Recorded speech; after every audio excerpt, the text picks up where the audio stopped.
couple of squads, but here today, only one is in a do-or-die situation.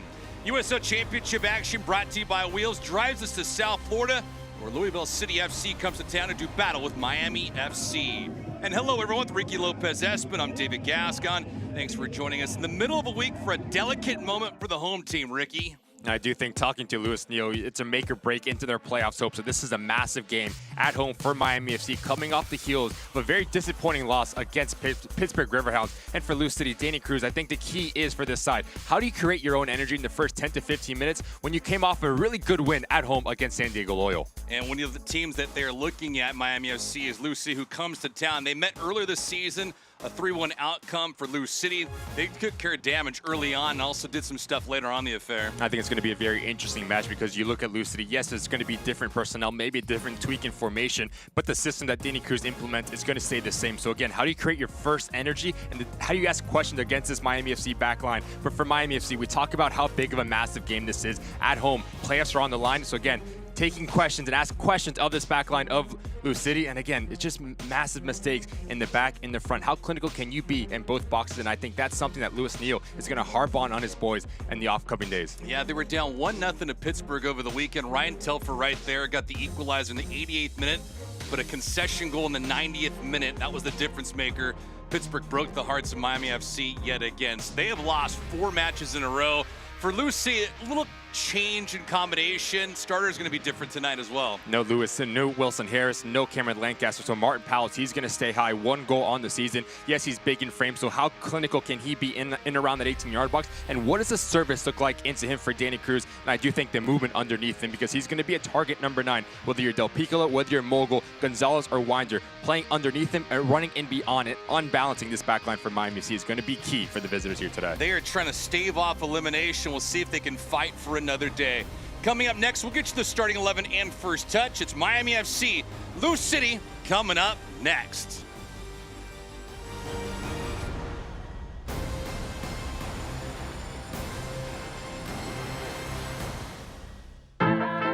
Some people think Miami is just flamingos and palm trees. And hell yes, we have badass sunsets.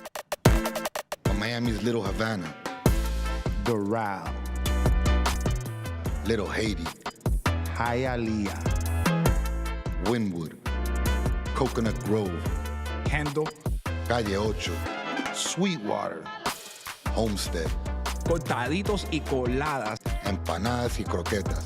is so much more. This is the 305. This is who we really are. This is what we are all about. I am Latino. I'm a disruptor. I am LGBTQ. I am a villain. I am a mother. I am Haitian. I am an athlete. I am an activist. I am a king. I am an American dream. I am the future. I am. I am Miami FC.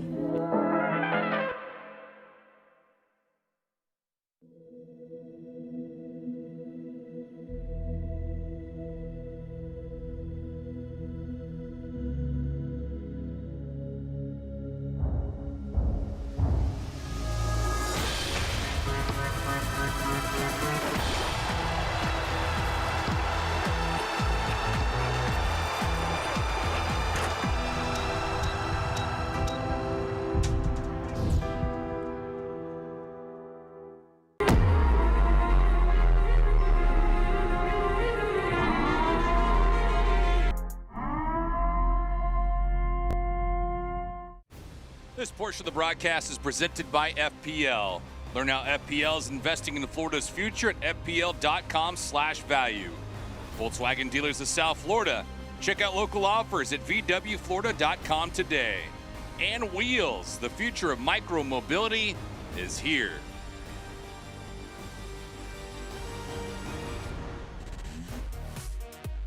I'm back with Ricky Lopez-Espin. I'm David Gascon. And Ricky, the starters tonight for Miami. And Bolo Akinyoti gets a red card, so who's going to drop in? It's going to be Thorin Velo, and that's going to put Joaquin Rivas underneath Kyle Murphy. Ryan Telford, Christian sort of have to be very disciplined at picking and choosing their times when to join Kyle Murphy, but also when to drop down and do their defensive duties. So Ben Ofiemu and Paco Craig need to be very good at staying compact and keeping everything in front of them. He is not a social media influencer, but Danny Cruz, at 33 years of age, he knows how to bring guys along the way, doesn't he? It's going to be very interesting for Danny Cruz. Martin Powell, we talked about him in the open, but what is the understanding between Gonzalez and Winder? They're going to come centrally, so that's going to give the freedom for Serrano and Manny Perez to join the attack, but also double down to do their defensive duties and provide the width for Danny Cruz. It all comes down to how quick can Mogul and Del Piccolo get on the ball, get in a rhythm, and really pick apart this backline for Miami FC. And Oliver Zemla, who's in net tonight for Louis City, it's tough to say who the best goalkeeper is in USL Championship, but man, he could throw himself into the fire, right? I think he's been massive. You talk about the game against San Diego, talking to Danny Cruz and talking to Nate Miller. He was just fantastic, making one of the saves of the season. If you've not seen it, go out and check it out. And it's one of those things with Miami FC. They've been good to open up matches, but you got to call it what it is. They've been bad late. And for Louis City, it's something you have to be aware of as the night goes along, marking Miami FC early on to make sure they don't get any confidence brewing. So far this year, Miami FC, 7 victories in the campaign, 14 losses and 8 draws. For Louis City, 13 up, 9 down, and also 7 draws. But they're comfortable. Ricky, if they win here tonight, they capture a playoff berth for the 9th consecutive season. That's a lot of winning. I think you look at USL Championship, and there's always one constant side that's at the top, especially in this Eastern Conference. It is Tampa Bay Rowdies and Louis City. So I do think Danny Cruz, yes, you maybe not talk about Louis City as much as we have in the past, but you ask any single coach and you know they're never going to be an easy out. And for Miami FC, it's kind of that Jekyll and Hyde. You don't know what you're going to get from them because there's moments of brilliance and then there's other moments that they're just flat out not good. And here tonight, they don't have to play perfect ball, but they have to make sure that they're on the right end of this outcome. This one played through numerous players on the doorstep, and that shot simply slicing wide. Ofiemu with a great bid near the spot. It's not the best ball in here from Gabriel Cabral, but does fall nicely to Ben Ofiemu. That's the last player that you want for Louis Neal, center back, saying hi. Doesn't get a hold of it, but again, Miami FC, a very dangerous set piece here in minute 2. Oddly enough, for all the success that Louis City has had this season, their goal differential's not up, but it's not down, it's even. So they've scored 33 goals this season. They've conceded 33 as well. But with Zemla in net, they have 12 clean sheets on their resume. Aiden Stanley here, delivering the first corner kick of the night, working back post, looking for it's Kyle Murphy, who's amongst the starters here tonight, just could not get to it. I think it's going to be a really big match and opportunity for Kyle Murphy. And so many times it's been Michael Salazar, whether it is, or Kyle Murphy. So many players have not made that number 9 their position. So I do think if you're Louis Neal, you're looking at Kyle Murphy saying, go out and make this yours. Cabral on the opposite end. Chip to Velo, just out past him though. Taken away by Louis City, and they try to flip the script. They can't. Stanley, and that's just a poor delivery that'll result in a goal kick. This is one of 5 matches on the road this month for Louis City as we take a look at the injury report. For Louis City, yeah, they got a handful of guys out.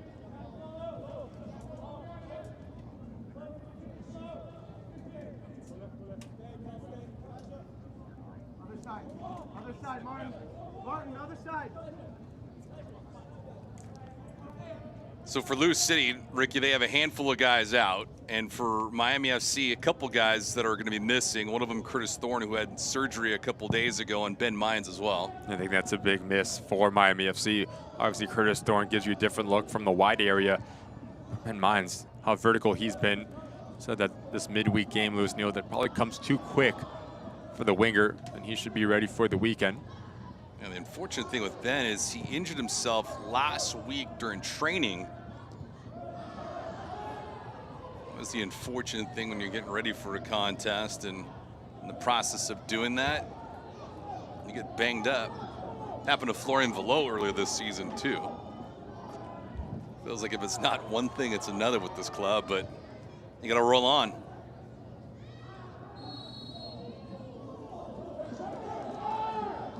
Miami FC coming off a 2-1 loss to Pittsburgh. On this side of things for Lou City, a victory against San Diego. Not that they had their best effort, according to Danny Cruz, but good enough to get it done. And that's, I guess, indicative of how good of a team Lou City is. They don't have to play their best ball, but they can still prevail. And I do think that's something that Miami FC has been lacking, just the ability to grind out results, right? When you're not playing your best, how do you have the ability to just pick up 3 points? How effective can you be in both boxes? And I do think Louis Neal, again, frustrated with silly mistakes, individual mistakes that have really haunted and daunted this Miami FC season so far. With Lou City, 12 clean sheets on the season. That's second best in USL Championship, one behind Pittsburgh. And unfortunate for Miami FC, it's one of the things that's been an issue for them. Lack of productivity. Lou City on the approach here, but good conversion by Mark Segbers.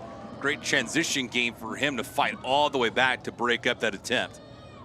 Well, once again, as Martin Powell makes this run from inside out, Benofiemu stays like for like with him. But if you're Mark Segbers, you have to have the ability just to drop down so you can put Benofiemu in around that 18-yard box and play that man-to-man game as a center back.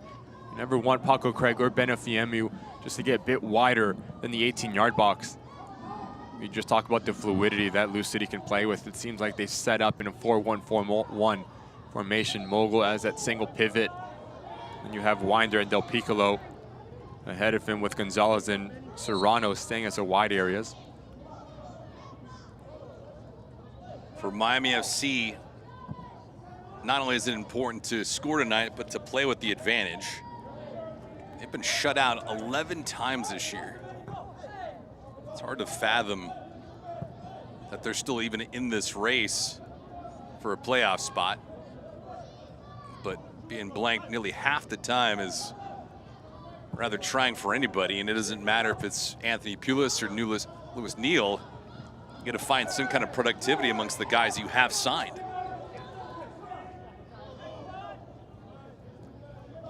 Joaquin Rivas, the team's leading scorer, with 6 goals. Kyle Murphy behind him with 5, but Ryan Telfer, who picked up his 4th goal on Saturday against Pittsburgh, it's only 3 guys that have done any kind of damage this year.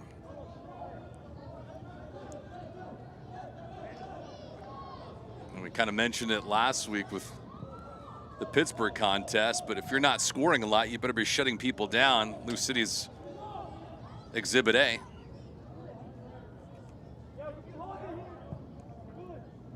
The approach for Louis Neal tonight, he's going to go with Jake McGuire in net. Why do you think that is, Ricky?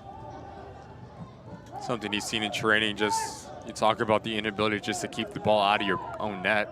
Jake McGuire, well-deserved, probably has all this the reason, to be frustrated that Zendaya's probably not performing at its best with the potential that he has. So why am I not getting a nod? And much like Kyle Murphy on the top line, big opportunity for Jake McGuire just to make that position his.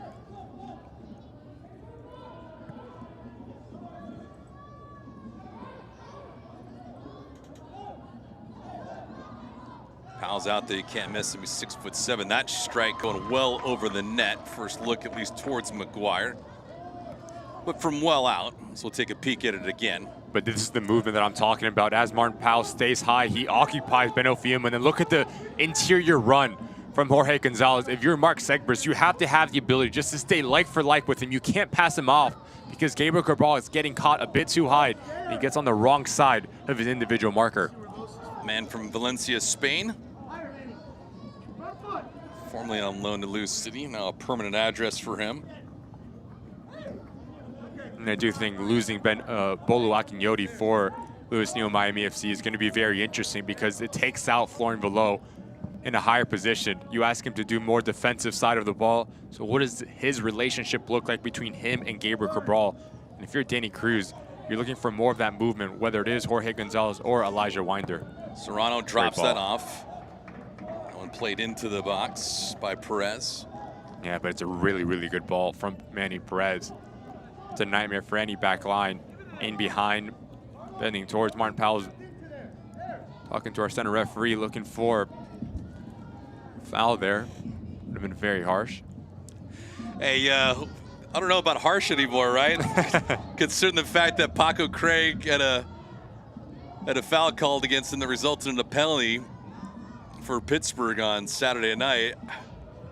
Just feels like in certain instances you could lean on somebody and all of a sudden a foul is occurring. That chip looked like it might have gotten off of Cabral, and that certainly was the case. Del Piccolo from outside the 18.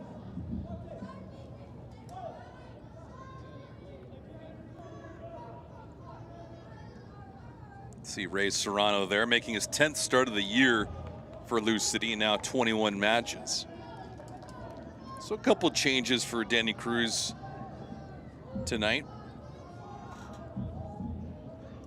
These teams have a little bit of history, and Lou City eliminating Miami FC a couple years ago in the USL Championship playoffs.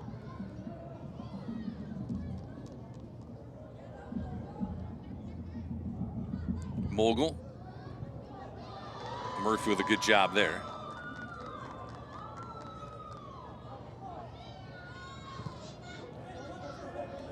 The one thing we've talked about, Ricky, is getting Kyle Murphy some quality touches early on. This one sprung loose against Segber's good closing speed. That one on the goal line, it stays out.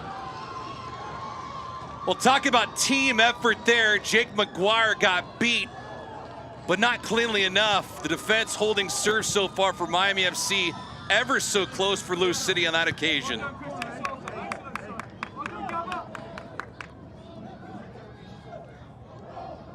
Dangerous moments, Del Piccolo.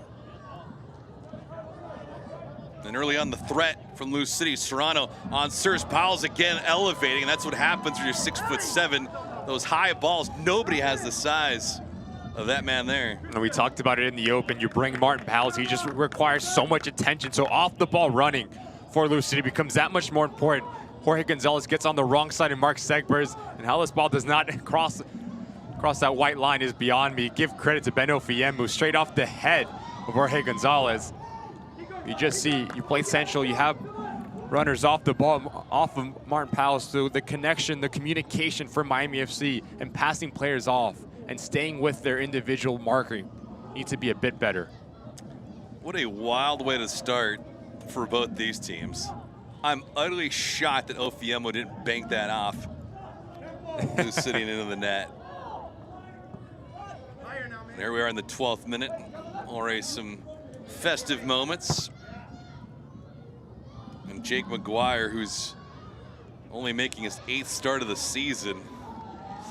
It's been quite a while, but man, under some pressure early on. And it's the second time in 12 minutes that Mark Segbers has been caught on the wrong side of the opposition. You always want to play goal side, especially if you're a defender. Moments ago, he lets Jorge Gonzalez run centrally, and now this time almost gets caught. I give credit to Ben Ofiemu reading the play and dropping down to be that secondary goalkeeper. Miami FC all time is 1-3 versus Lou City.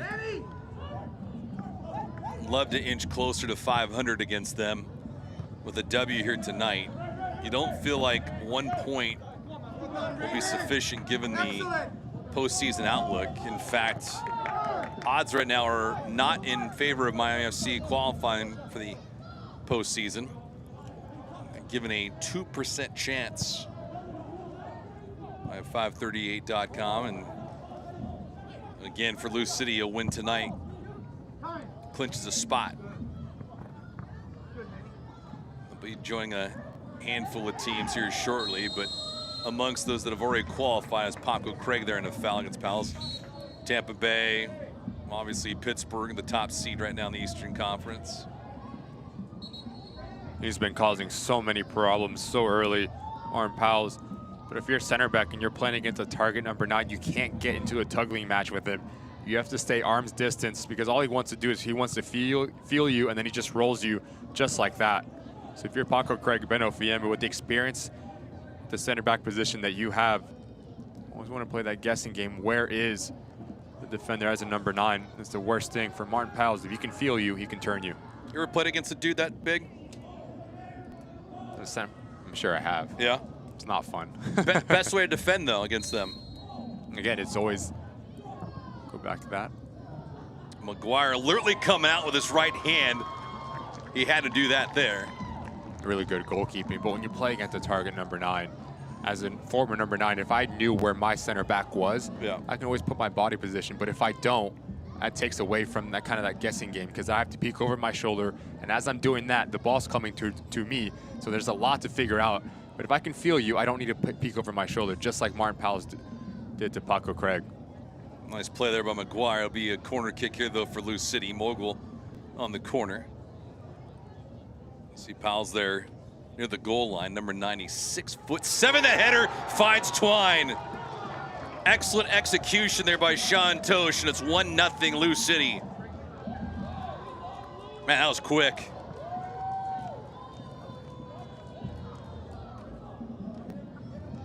And how many times have we seen this in Sean Tosh's career for Lou City? That near post run, the flashing header over his right shoulder. There's nothing that Jake Maguire can do. But it's going to be a frustrating one once again for Lewis Neal. Someone loses their individual battle, their individual marking. What a terrific header. Doesn't need to hit it too hard, just needs to help it on too quick for Jake Maguire to react. And Lou City, 16 minutes in, they get their opening goal. I mean, it's exactly what you practice all week long. In the offseason, the fundamentals. Sean Tosh there with his 5th goal of the season in minute number 15 on the corner kick. Set pieces can help or they can kill you, and that's the case right now for Lou City.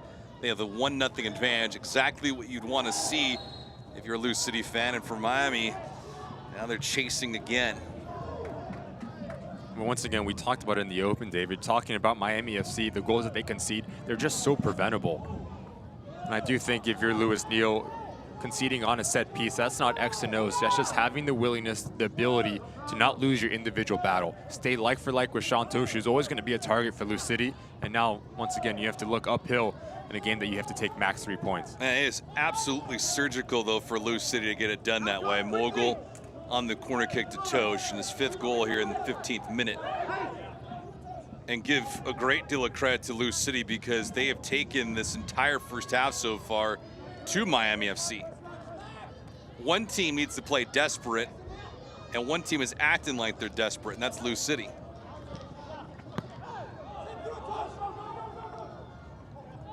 It is a testament, though, to see how deep they are with their roster.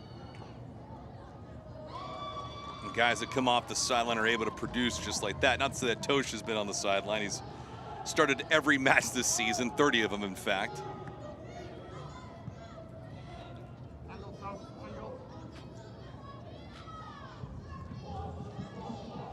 Oddly enough, one of the things you look at for Lou City is ability to not only jump on the opposition, but their resume for success year in and year out. When you look at them this year, 13 victories, 9 losses, and 7 draws. They haven't been on any kind of winning streaks yet, which is odd to say. Serrano, nice job by Segbers to elevate, at least for the time being. Perez just couldn't get to it. Maguire.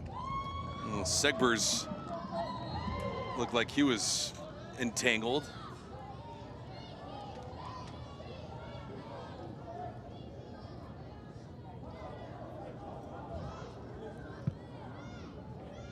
Powell's who's down.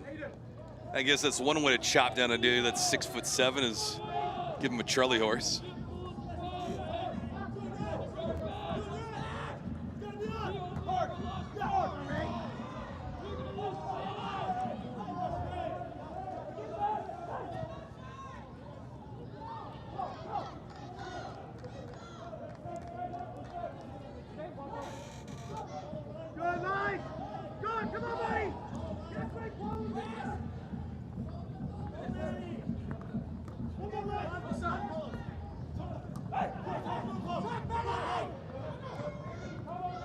Something a little bit different tactically, Ricky.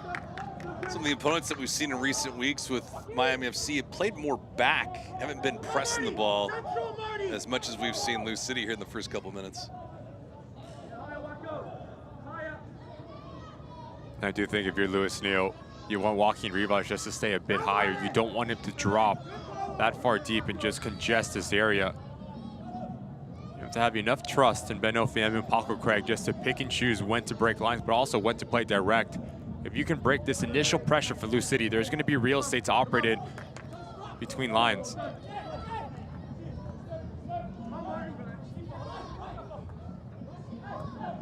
And I do think when you have just a single pivot, which is Carlos Mogul, playing off of his shoulder, create overloads in that situation, whether it is Ryan Telfer coming centrally or Joaquin Rivas, making him pick and choose which player to mark.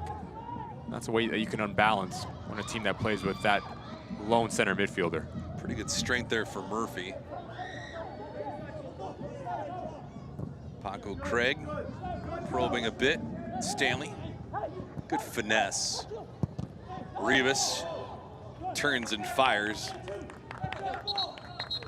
And goes into an unsuspecting face of Kyle Adams, the man from Auckland, New Zealand. Picks up a nice little pocket of space. Joaquin Rivas, it's a brilliant first touch just to get himself square. And that's when now it's going to feel good. Coming off the dome of Adams. Hopefully he's okay to keep on going. So Lou City executed on a corner kick. We'll see what Miami FC does here on a set piece. Cabral, back post. Zemla elevating before Murphy can get to it. So where do you feel like Lou City is vulnerable? Well, I do think we had the ability to just talk with Lewis Neal as well, and he said a key was just breaking that initial pressure, because they commit so many numbers forward, trying to high press you. So there is real estate between lines to operate in. So if you can get Ryan Telfer, Joaquin Rivas, Carlos Christian Sordo, excuse me, in those half pockets facing forward, they can pick up their head and then have the movement of Kyle Murphy. But again, how do you break that initial pressure? That's going to be the key for Miami FC. You have to be very clean. You have to be very decisive in the decisions that you make. 22nd minute here.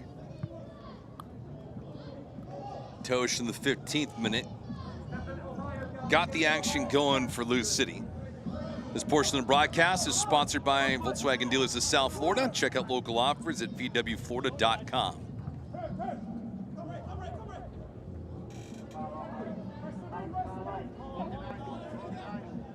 Perez was asking for it. Serrano with the left foot in. It's a great approach. That kind of goes back to what you mentioned early on. Just Lou City putting a lot of pressure on the back line of Miami FC to make crisp plays. We just see the triangles that are formed, playing off the shoulder of Florian Below and Gabriel Cabral. So two things need to happen for Miami FC. Either one of them needs to drop in, or one of the center backs need to step a bit higher.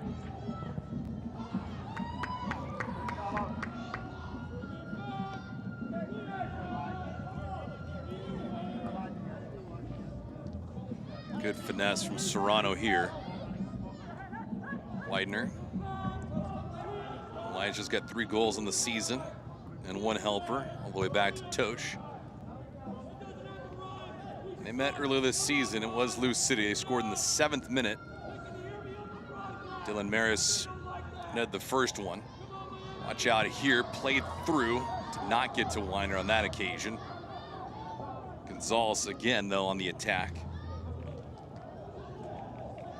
Feels like everybody has gotten involved too for Lou City. Everyone's gotten some kind of rhythm or flow.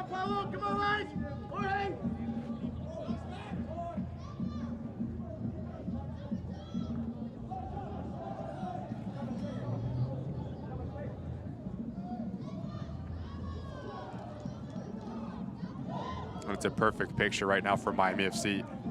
Look how many numbers that Lou City commits higher. You have Mogul a bit higher, so there is real estate and space between the lines right in front of Sean Tosh, Adams, and Sharpie to operate in. But again, for Miami FC, it's just too lackadaisical. It's too sideways. It's too backwards. If you can have that first look forward, you can really unbalance and ask questions of this Lou City defensive unit. Troublesome part for Miami, too, with conceding that first goal. They're winless in the last 15 matches when they've conceded the opening goal of a contest. So not only are you looking for a point, you're looking for 3 here tonight.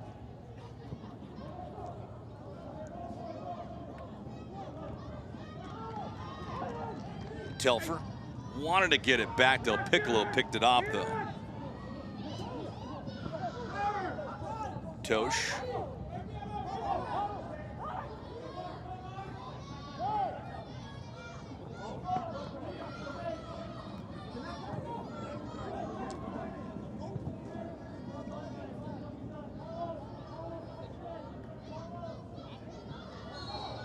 Shots right now favoring Lou City 3-1. And they only have one on target. Nearly on the verge of scoring 2 goals so far, but Ben Ofiemu nullified another.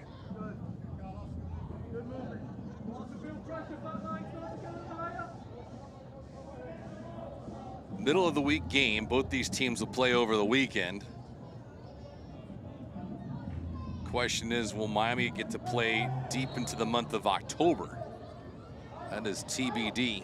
It's going to be very interesting now. Lou City has a record of 5 wins, 1 draw when scoring first on the road in the USL Championship. A big challenge for Miami FC to wrong that record.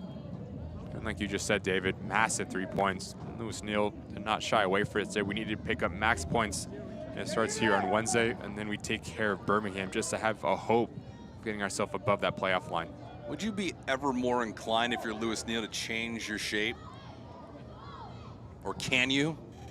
Yeah, that's a better question, because you're empty-handed, right? I think losing Bolo is just massive. Yeah. The way that he plays, how consistent he's been for Miami FC, just essentially destroyer. Doesn't do a lot on the attacking phase, just plays simple, makes everything go in front of him. So now you have to bring in Florian Velo, and like I said earlier, you drop him deeper where he's probably not as effective or comfortable. You want him to be able to express himself and have that creativity higher up the field. So who's going to step up now? Who's going to be that player that plays into the hole? You bring in Sordo, who hasn't been starting. And I do think another opportunity for Sordo, not only to cement himself the remainder of the season, but also a lot of these players are playing for their jobs next season. Yeah, it'll be fascinating to see where they end up. Tell you, that guy right there has been great night in and night out, Aiden Stanley. He has not missed a beat for Miami.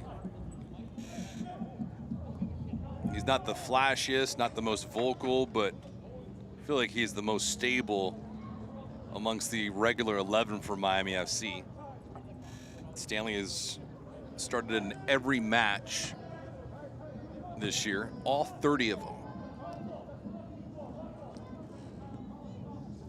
He's logged a boatload of minutes. He's hovering near 2,600.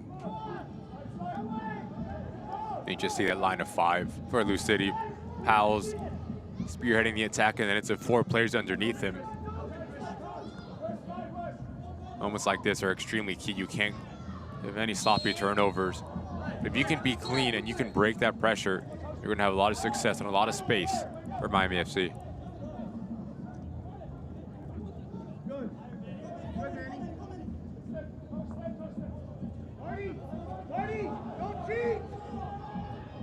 We'll see if Miami can have their players move to vacant spots. Not think as much as just react and play. Miami, they're -7 in the goal differential category.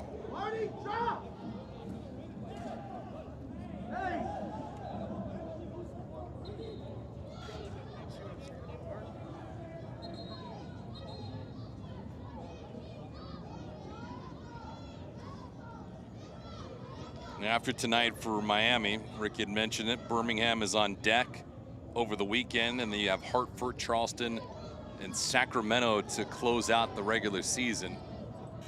But on the outside looking in right now,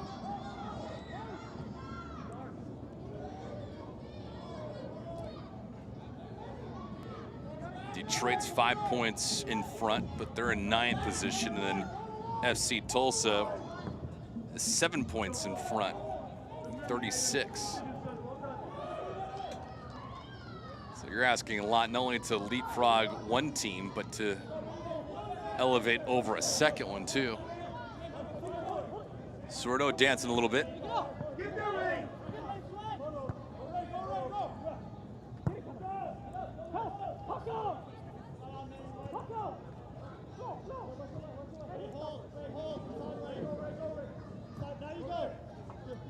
Just not on the same page. There's that expression from Louis Neal. It says it all, right? Just not clean enough. But you do well to find Ryan Telford in that pocket of space. It was really interesting talking to Louis Neal as well. He pointed out last time against Pittsburgh, he just wanted players to express themselves and have more confidence to go at defenders. Too many times is you put your foot on it, you play back, you play sideways, and then that gives the time and space for the opposition just to get into their defensive unit. If you keep pushing the tempo on, that's a hard challenge from Winder there. 30th minute, a yellow card for Winder. Only his 4th of the season.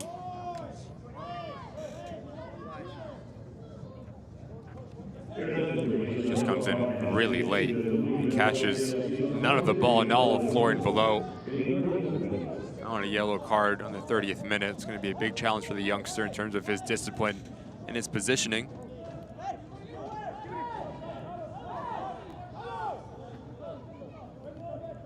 And having that conversation with Louis Neal, do you get the sense that the club lacks confidence? I think you have to. I mean, look at your record. Look where you are in the table.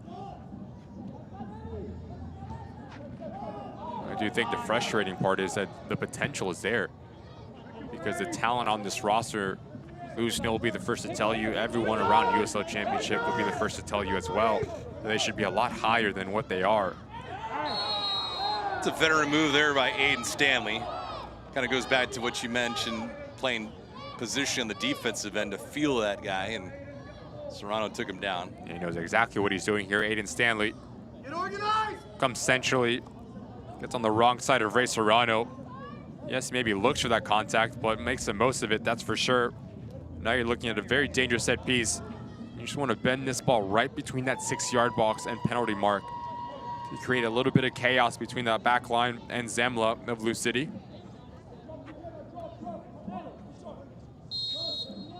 Ryan Telfer's all the way on the opposite side of the 18. Stanley will deliver it. That header just missed. Christian Sordo, and we're locked up at 1-1. Well, it's like they heard you, Ricky, from way up top. 32nd minute, Christian Sordo off the set piece. His 5th goal of the season, and we are tied at 1-1. Good things happen when you put the ball in a dangerous area. It's a fantastic ball in for Aiden Stanley. Not dealt nearly well enough by Sean Tosh, but who's going to be the first to react? It's Christian Sordo. We talked about it. What a brilliant opportunity it is for him just to make that position his.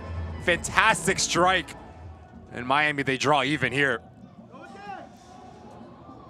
You know, I think you'd have a good eye for coaching, Ricky. I'm not going to lie. I know that your playing days are over with. You are happily retired, but you know, you just that clairvoyance from you just seconds before that set piece occurred, put the ball right where you envisioned it. That's exactly what happened. And I do think on the back end of it, Louis Neal is going to be very happy that you score a goal on a set piece, because so many times you win really good fouls and really good positions, but just don't have that last bit of quality that's always been lacking for Miami FC. Good on Christian Sordo to be the first to react, to have his body control, shoulders over the ball to keep it underneath the crossbar. There's no chance for Zemla. And hopefully that will give this Miami FC just a side of life just to go get that secondary goal. Now the question is, can you at least shut down Lou City for the remainder of this first half? Gives them something to think about and something that you can boast about. Equalizer in the 32nd minute. Christian Sordo, his 5th goal of the season. And so we get a brand new affair.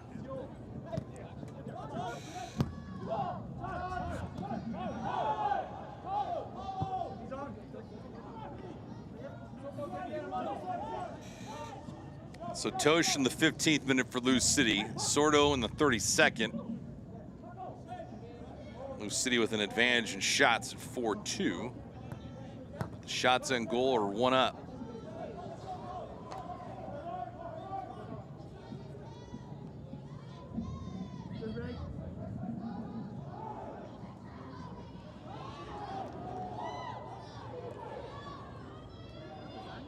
The chances tonight for Miami limited in the first half, but the first grade A opportunity that they had they capitalized on it. Segbers with a hard challenge there. This is the result of a booking. That's a blatant foul and a yellow card being administered right now. Just a wrong decision from Mark Segbers. Just tries to dribble out of pressure. You just want to play simple, keep the ball moving. As Sharpie just picks your pocket, and then you try to do a recovery challenge, and you come from the backside. I mean, not the most amount of contact, but when you always run the risk when you lose your feet, you leave your feet, excuse me, right in front of Elvis Omadimic, only going to get you in trouble. But now is a right back on a yellow card. It's not what you want if you're a Miami FC supporter. So Mark with that yellow card. That is in double digits, 10 on the year. Del Piccolo was there, and also Mogul. Mogul chipped it back post. Two players for Lou City. One of them, Pals, leaking on that back side, but Aiden Stanley and the rest of Miami FC is certainly there. Serrano's down on the deck.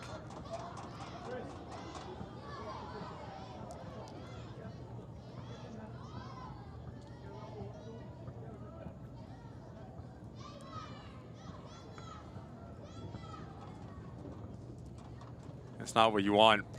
You draw a silly foul, and you give the ability just for Mogul just to whip this ball into a dangerous area. You talked about Martin Powell, how physical of a player he is.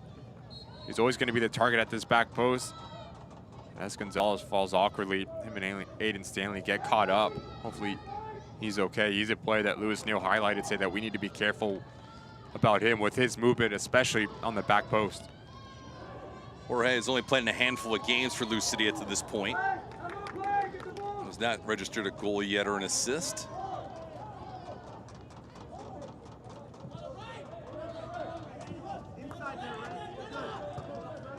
Trying to get inside the mind of Louis Neal. Do you think he's even worried about the match over the weekend, and how do you think he would take this stance tonight in terms of getting reserves into this contest, worry about the legs? I think at the point that you are in the season, where you are in the table, it's the game at hand. I think you deal with Lou City as best as you can, and that's when you turn your focus to Birmingham. Take all max points here, you flip the page, you worry about recovery, and then you go again on the weekend. I don't think it's time so deep into the season with the playoffs right around the corner just to worry about heavy legs, players that are not fit. If you're able to walk across that white line, you better be able to give 100%. One added benefit is they don't play till Sunday, but watch out, Christian Sertle has a lane. Christian tries to streak around, gets taken down inside the 18. Official says no. Yeah, he's looking for it. That first touch lets him down. But it's just moments like that, David, that you know the real estate is there. You know that lane to run into. There's too many times as Joaquin Rivas, or Florian Velo, excuse me, has his head on the ball, just peeks over his right shoulder saying, I want the ball to feet. Keep on running, go towards goal, and good things will happen. Sloppy first touch, no foul whatsoever. And you go down and you miss a transition moment. Christian not happy there with the foul. Move again.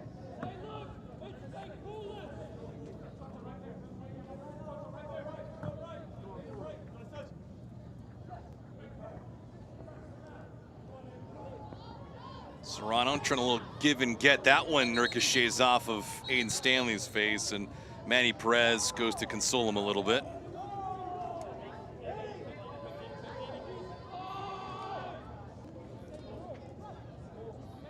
Aiden not feeling good about himself, nor should he.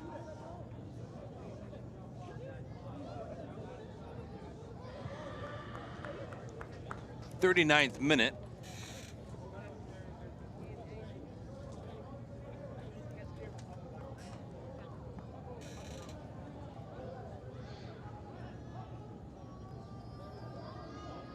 Matches had a pretty good feel to it, but figure how would Miami FC react conceding the first goal. They've done a good job of weathering a flurry or two.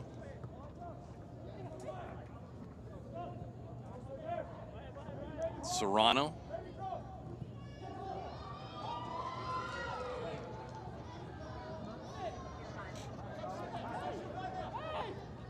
Pressure continues here.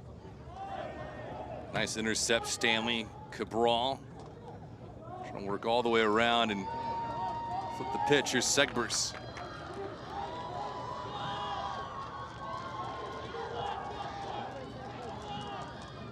Telfer. Ryan trying to create. Murphy, the chip to Rivas, just a little bit too out in front of him.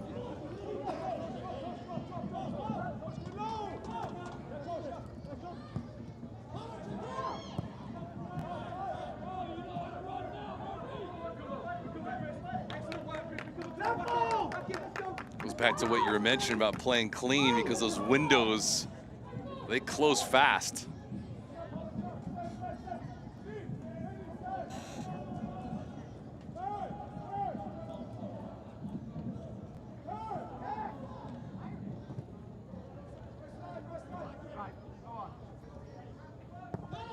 Perez, not his best effort.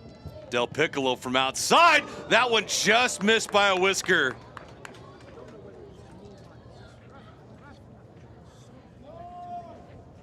There's a lot of things in this world happening right now, and consumers like myself want some level of control. I am a solar development project manager, and I get to be on the forefront of the best technology to produce clean energy. We've transitioned from 4.0 to natural gas. We're moving responsibly towards solar, battery, and green hydrogen, and this will all ultimately bring savings to the customer. I know that FPL is looking at other ways that down the line will reduce my bill. We can be less dependent on oil, and the future is bright. Near the end of the first half here in Miami. Miami FC getting level with Lou City, 1-1. Ricky Lopez-Espin, David Gascon, our entire crew. Search of Murphy was Telfer. All behind him though, and Rivas couldn't track it. And now a foot race, Maguire will win it. Make sure you stay with us at the break. We'll have first half highlights, some stats. We'll take a look at an important schedule for Miami on deck. All that, maybe some news and notes.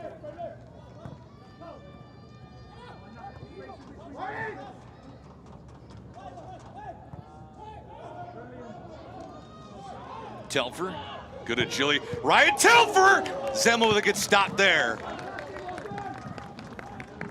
They cranked that one up with his left foot. You haven't seen that too often from Ryan over the course of this season.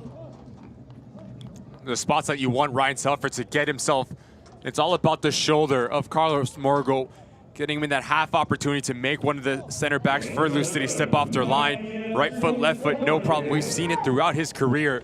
It's in the corner. It's 2-1 Miami FC. Big time save from Zembla. Great velocity from Telfer.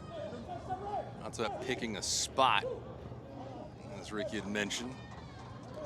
Ryan trying to build on that goal from Saturday. Looking to add to his tally here tonight. He's had a couple chances, and this one played through. Murphy in the header! Trying to orchestrate one there. It's a nice bid. Just starting to grow in confidence, this Miami side. Whether it's from wide areas, whether it's from down the center of the field. Really good movement on the back end from Kyle Murphy, just to slash across. Mogul there. It's always going to be a difficult technique to go up and over Zembla. But he's a player that's worked extremely hard, 44 minutes in with the runs, the selfless runs that he's put forth. And I do think that if you're Lewis Neal, the last 5 minutes, to be probably the happier of the two managers.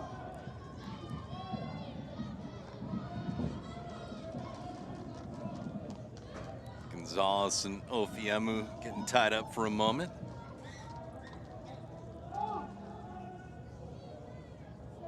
Del Piccolo. Widener. He's got all kinds of real estate. Trying to play that delicately through. Wow. Ooh, that finds a seam. It's 2-1 Lou City. Just how smart is Paulo Del Piccolo? That timing, just when to release the ball and how he releases this ball. He draws in Gabriel Cabral, and that opens up the space for Elijah Winder. Not the biggest of windows for Danny Cruz. You want him to just test himself from that distance. Segbers playing on a yellow card. He has to be careful. Serrano. eluding. Gonzalez here. We'll check and see how much stoppage time we were afforded here in this first half. Not a lot of lulls. Don't imagine we have any stoppage time, in fact, the way this first half has progressed. It's been clean. A little physicality, but not a whole lot of malice.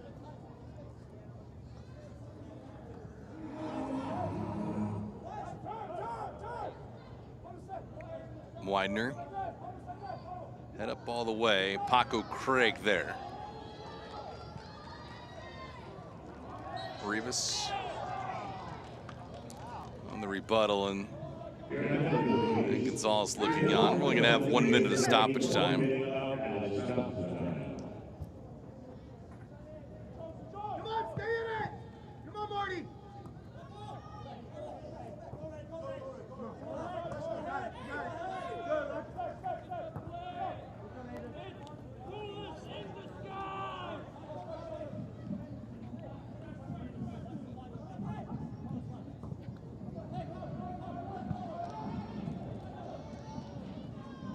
Murphy, Sordo, Telfer up top. Segber's just not enough to get to that ball from Telfer.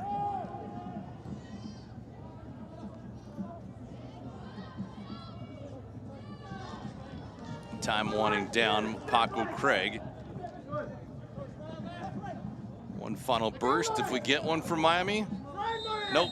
That'll not be the case. Fellas ahead of their locker rooms. 45 minutes in the books here from FIU Stadium. A stalemate. Christian Sordo, though, with the equalizer in minute number 32. All in all, Miami happy? Yes or no? I think 50-50, right? If you're Louis Neal, yes, the way that you ended this first half, you have to be happy getting on the ball just a bit more. But again, talk about how clinical can you be. Plants are right around the corner. You have to have the ability just to find the back of the net. And I do think the first 10 to 15 minutes for this second half is going to be really important for both coaches. Sean Tosh right there in the 15th minute, scoring his 5th goal of the season. Christian Sordo, his 5th goal of the season in the 32nd minute. So we're at halftime right now. We'll take a look at all the first half stats and highlights and all that on the other side. But right now, 45 minutes in the books for Miami. Miami SC and Louis City drawn up at 1 apiece.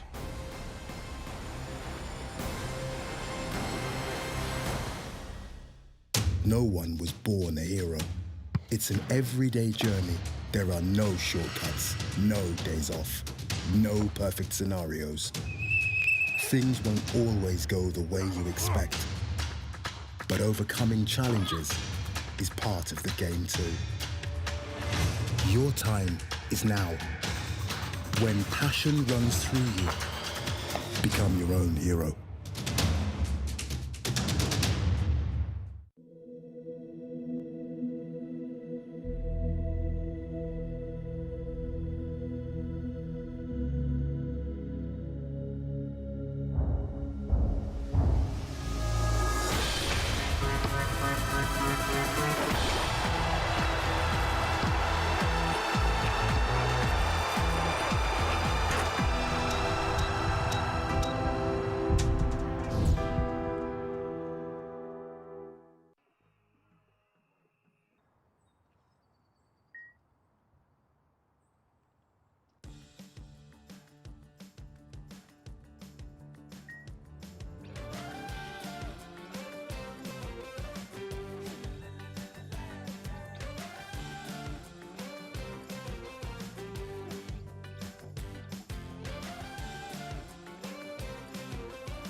At the break right now with Miami FC and Louis City tied up at 1 apiece.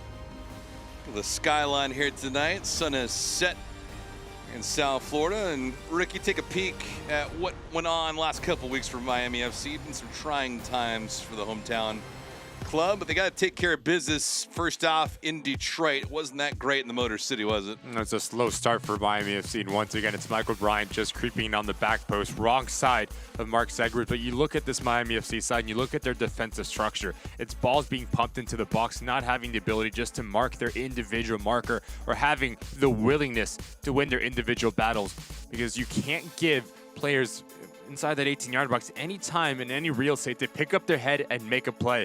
But I do think the bright spot for this Detroit City game was Claudio Repetto. He came onto the field. Yes, he gets the goal, but he just showed a little bit extra effort, confidence on the ball. And then we flip forward against his Pittsburgh Riverhound side. It goes back to worship Paco Craig. You have a sloppy turnover. Obregon Jr. picks your pocket. He goes down. And the Golden Boot winner at the moment, Albert Diqua, not the best of pens, but Zendejas needs to do better because he guesses the right way, but just sneaks underneath him. So for Miami FC, losing a couple of these matches here recently, they've lost 4 consecutive in a row. They've had some good moments, and as you had mentioned, some of the guys that have done that, Ryan Telfer, one of them there with a nice assist from Gabriel Cabral. He scored in the 88th minute, so you thought, okay, well, we're alive. And then all of a sudden you need to learn how to close, and you couldn't. And exactly. I do think this is where the frustration comes in, because you can produce goals like this, but on the back end, it starts with the throw-in. It's breakdown after breakdown. Don't have the ability or the awareness to track those runners 7 yards out. If you're Gabriel Cabral, you have to get goal side. Robbie Mertz is always going to make you pay. And this is how we remain for Miami FC. You're at Birmingham, you're at Charleston, you're at Sacramento, and your only home game is Hartford Athletic, who's sitting at the bottom of this Eastern Conference. So I do think if you're Luis Neal, this next 45 minutes is going to be really important to set yourself up, because when you go on the road, things just get that much harder for Miami FC. Miami has 3 road games remaining. They've won 3 road games all year. Meanwhile, against Tampa, Lou City, it was a Cal Jennings show, wasn't it? It was really interesting because we had the ability just to talk with Danny Cruz, and we asked him about the Tampa Bay game as well. And he said, look, the goals that we conceded are just so preventable. We know exactly what Tampa Bay was trying to do. We didn't execute well enough, but when you have a player like Cal Jennings at your disposal for Nicky Law and Tampa Bay Rowdies, you put him next to any sort of player on the front line for Tampa Bay Rowdies, they're going to make you pay. But I do think if you're Lou City, you know what it's like to go to Al Lang. You get Wilson Harris on the score sheet. Now it sets up this last game of the season where you're welcoming Tampa Bay Rowdies at Lynn Family Stadium, and you know that this team is going to be ready for revenge when they welcome the Rowdies at the end of last day of the season for the USL Championship. Yeah, you mentioned Wilson Harris as well. Wilson Harris has had an impact in the last couple of contests for Lou City. So all in all, when you look at how they're trying to get things right just in time for postseason, it's about cleaning things up defensively. But yeah, the Wilson Harris show, that was on full display against San Diego. And we talk about players just getting into form at the right time, and I do think that's something that Danny Cruz is going to want. Players getting healthy, players coming in rhythm, players coming in form as you're flipping the script into playoff. But I do think this win was massive, because you know all about San Diego, the way that they want to play, home or away, they want to be ball dominant. And when you can get Wilson Harris scoring goals on the road at Al Lang, now in front of Lynn Family Stadium, it's going to be really interesting to see how Lou City tightens things up on the back end, because these are very winnable games at Loudoun United on the weekend. But then you go across country, which is the Lab at New Mexico.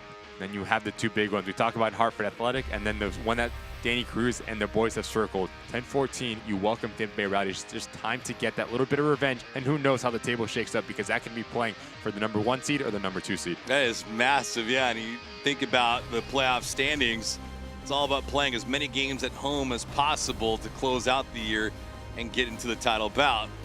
Meanwhile, on the other side of things, we'll look at some first half stats and some numbers. Right now, the score, 1-1. We'll be back.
We all have goals. But let's be honest. Most of us aren't going to be professional athletes. But if your goal is to finish your degree, we can help. Come to a university that puts your goals first. Bellevue University, your partner in finishing goals.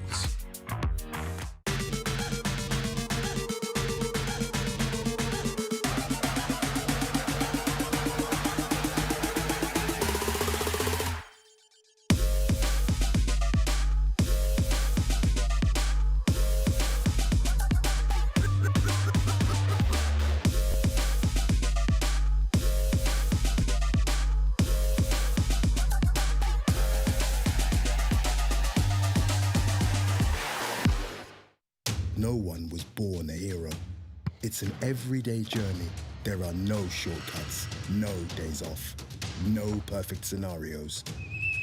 Things won't always go the way you expect. But overcoming challenges is part of the game too. Your time is now. When passion runs through you, become your own hero. Back here at FIU Stadium with some future USL Championship stars and maybe fans of Ricky Lopez-Espin. Maybe. Youngsters, though, getting into the act right now. Miami FC and Lou City ball up at 1-1. Ricky, some news and notes around the league we go. Just look at that golden boot rate. Albert Dico and Danny Trejo, 17 goals on the season. I really think over the last couple months, Danny Trejo's really found his form for Wangari and Phoenix Rising. But don't sleep on Manuel Arteaga, the player that plays underneath Danny Trejo, but Albert Dico, he's been spectacular. And I don't know if this is a good thing or a bad thing for the Oakland Roots, but Paul Blanchett has been fantastic. You talk about 100 saves going into week 29 of the regular season. That's insane. He's been so good, Balua, and then we're only 24 days to the end of the regular season. That's wild. The volume of shots is unreal against Oakland, but Blanchett is fantastic, 9 in and 9 out. So what's on tap for us this evening and also beyond? Some really interesting games here tonight. You have Monterey Bay, they're hosting San Diego. Phoenix are hosting Indy 11, but Birmingham Legion and Memphis 901. I do think if you're Miami FC, that one needs to end in a draw. You don't want teams picking up points to create separation. Loudoun, we talked about Lou City going into Loudoun on the weekend, and the Riverhounds hosting New Mexico. A lot of cross-country interconference sides this weekend. A lot of travel that's going to be involved, and the youngsters cheering on Jake McGuire and company. They've battled back to draw even right now. 1-1 is the score. When we come back, first half highlights and some numbers, some stats. All that and then some. We'll be back. Don't go anywhere.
This broadcast is brought to you by FPL. Learn how FPL is investing in Florida's future at FPL.com/value.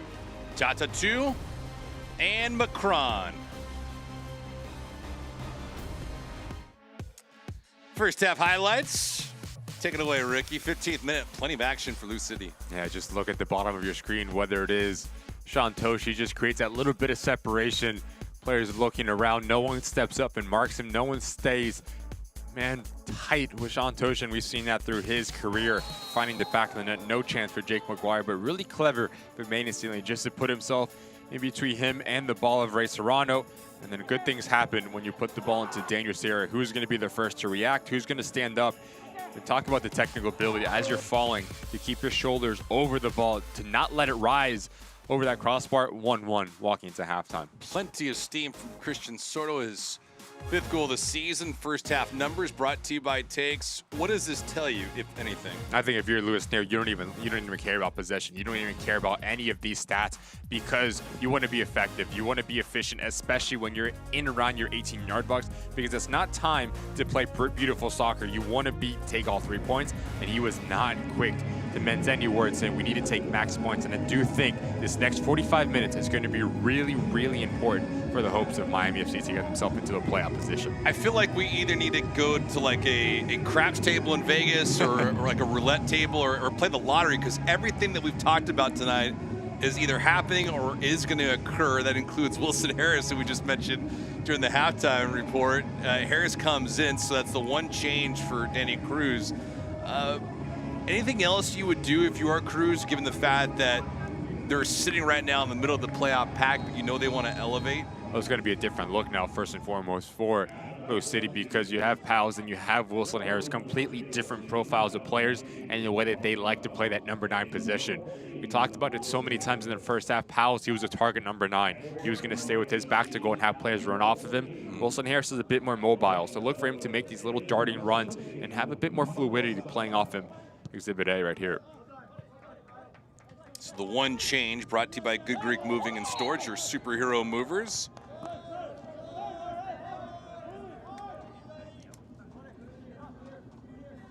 Michael Salazar has come in as well for Miami FC. Michael, one of the players that Danny Cruz had actually mentioned when we were talking to him earlier this week about his consistency and the ability to play heavy on the ball, which he has. Sharpie lost the handle on it. But I do think it also tells you just the mindset of Lewis Neal to bring in another number 9 next to Kyle Murphy, try to get that second goal, because he knows how important, if you can get that little bit of separation in that score bug, it's going to be really important for Miami FC. So while the shots were 8-4 in favor of Lou City, possession time wasn't really dominated by either squad, and for Miami, they can certainly live with that. Salazar, who's in right now, has scored 1 goal this season, but it's been caught in the middle of a lot of different things for Miami FC, especially over the last 6 weeks. So right now, as it stands, Miami, which was down a goal, got level in the 32nd minute. Now looking at playoff positioning. 48th minute here.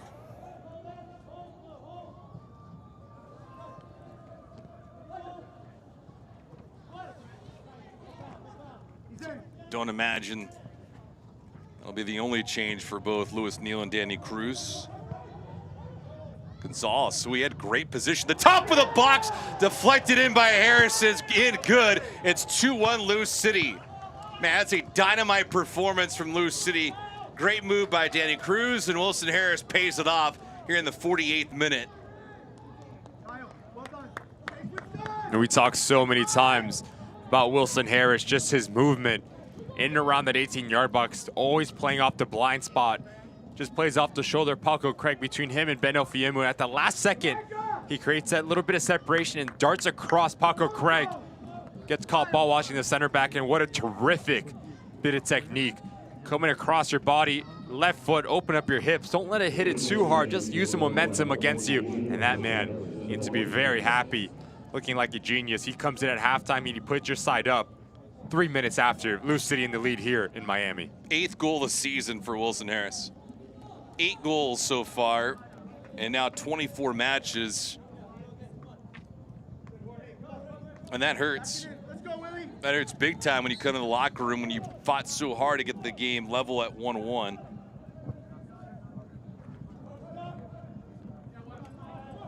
Interesting enough, when you look at this too, Ricky, the tail of the tape for Lou City has not necessarily been how they've started matches, but it's how they've exemplified their brilliance in the second half.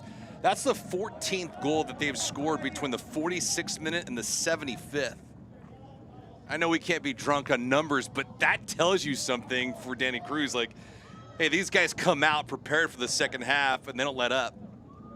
Not a team that has the ability just to adapt for certain messages and just different things going on in the first half to make those vital changes. And I do think that if you're Danny Cruz, you have to be so happy you're bringing Wilson Harris. You want him just to give you a little bit of a spark, and that's 3 goals in 3 games, back to back to back for Wilson Harris. And you get him going, you get Cameron Lancaster back into the lineup, you get him scoring goals. There's a lot of weapons on the back end for Lou City. Yeah, we haven't even mentioned Brian Ownby yet, but Ownby's got 3 goals and 4 helpers on the air, so there's a ton of guys that do damage for Lou City. And right now, Miami FC trying to retaliate again. Miami FC right now on the outside looking into a playoff spot. And right now, as it stands, Detroit and FC Tulsa, 2 squads in front of them. Velo. 1 change made by Louis Neal to open up this second half. Michael Salazar, who is in right now. Ryan Telfer exiting. Salazar working long for Christian Sordo here. Stanley had Cabral open. Not sure why he didn't feed him the ball there, Ricky. A really interesting decision from Maiden Stanley. I think too many times, yes, you're down a goal, you try to overcomplicate things and just do too much. Just play that simple ball. Sometimes it's the most effective. Let alone you have a very dangerous set piece once again. As you have Sorto over, you're looking for Paco Craig, Beno Fiem, who are the intended targets for Miami FC here. Sordo, good line drive, but coming out, Zemla alertly. Zemla came into this contest with a goals against average sub-1 at .92, and his save percentage was at 75. 12 clean sheets on the year. He won't register 1 here tonight, but he's just worried about the W now. Sharpie and Salazar. Salazar won it.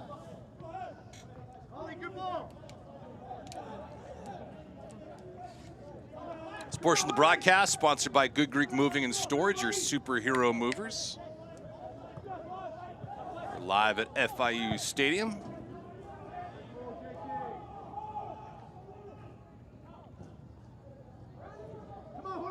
Field will see plenty of action here in the fall. Stanley on a run. Adams, though, to clean it up.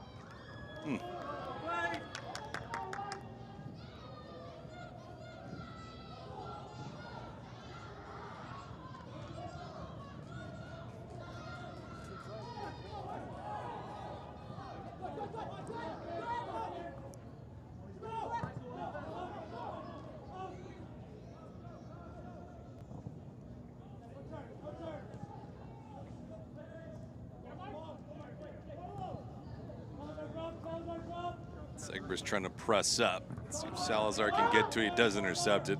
Besides the one positioning change, anything else you would do if you're Louis Neal? I want to see Michael Salazar stay a bit higher. Too many times he's so deep into your defensive half. And he's a player, like you said, David, Danny Cruz highlighted, so we need to be careful of him. He's very physical, likes to bring players in. So I do think if you're Louis Neal for the remainder of this game, you don't want him to be any part of the build-out phase. You want him to stay high and get himself in around the attacking third. Yes, he's playing wide. Again, if you lose 2-1, 3-1, does not matter. You need to get something going on the attacking phase of the game. Harris trying to create again. Can't get around Ofiemu. So McGuire been victimized twice now in this contest. Well, that was just a complete gaff there by Miami. Ofiemu not on par with that pass.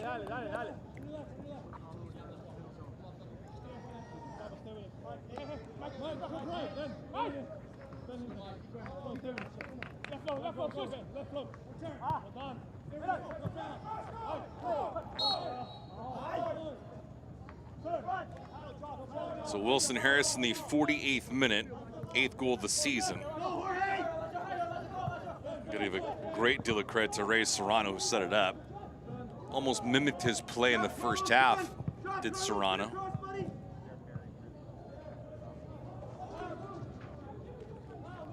And one thing about this Lou City side, they could just score every type of goal. Whether it's down the center channel, it's just combination player.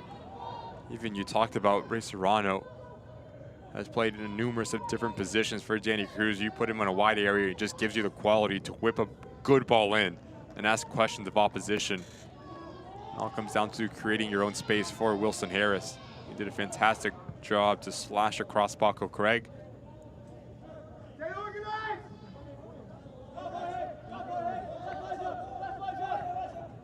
It does feel like if there's ever one guy that, for Lou City, it's been rather curious, it's been Ray Serrano.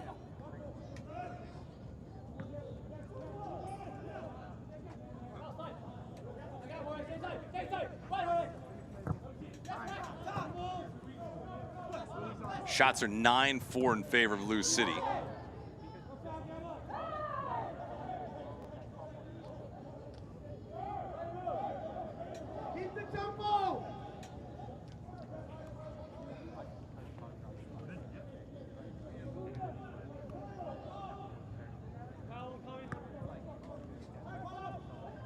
See what happens.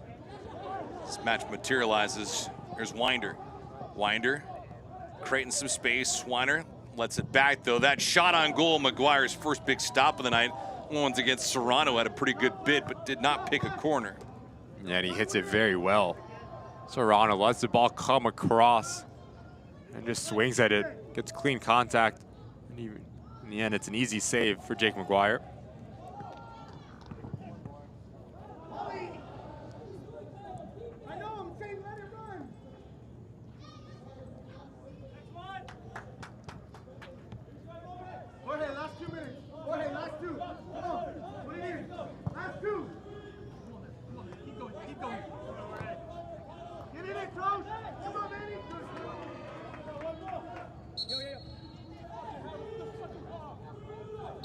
And there's Brian Ownby, we just mentioned a few minutes ago, checking in the 57th minute. Ownby coming in for Jorge Gonzalez, so Gonzalez's night's over with. 10 for 9 if you're scoring at home. I do think if you're Miami FC and you see Brian Ownby on the sideline coming on, already down 1-0, it's going to be cause a bit of a headache. You talk about Brian Ownby, the ability just to beat you numerous of different ways, 1v1, combination play, end product.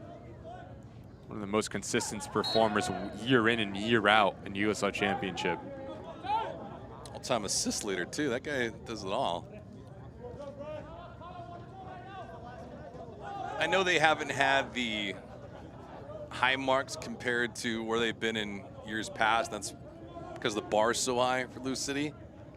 But seeing them as you have throughout the year, where would you peg them amongst the Eastern Conference? I think they have to be at the top, if not one of the top. And I do think just the way that they go about their business, how balanced they are defensively, offensively. You talk about goals for, goal difference, excuse me, 0. It just tells you everything you need to know. Yes, if you're Danny Cruz, you want to have a plus in that column. You just look at the depth of this roster as well, and you know better than I do, when playoffs come around the corner, it's not only the 11 that are on the field, it's all 18, because form can change, injuries can give you different adversities. And I do think that if you're Danny Cruz, I think a key that you get Wilson Harris scoring 3 goals on the bounce at this time is a really plus, because you can get a goal scorer, excuse me, active and confident, and that can be a game changer once playoffs roll around. Always helps to play in a nice barn that's a madhouse too, right? Harris trying to get to this ball. Stanley was in front of it. Overplay, Ownby airmails that shot.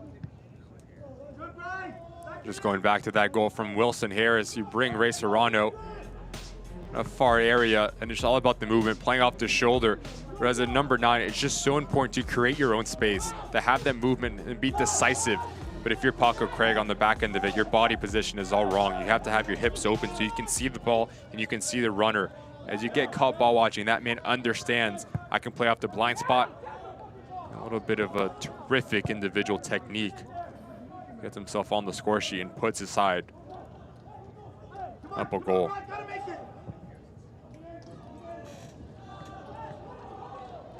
Stanley here in a dead sprint.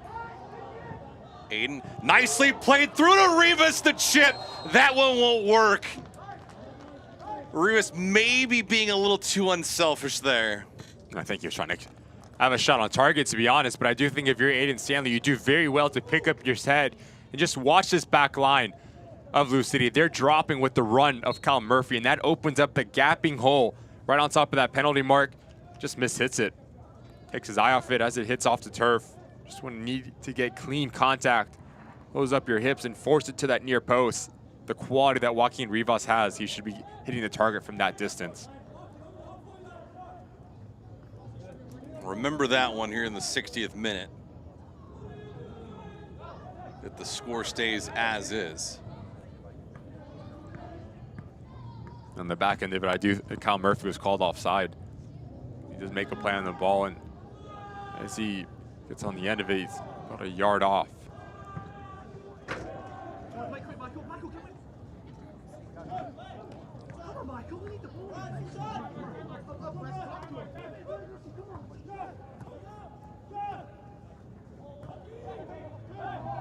I see done there by Segbers.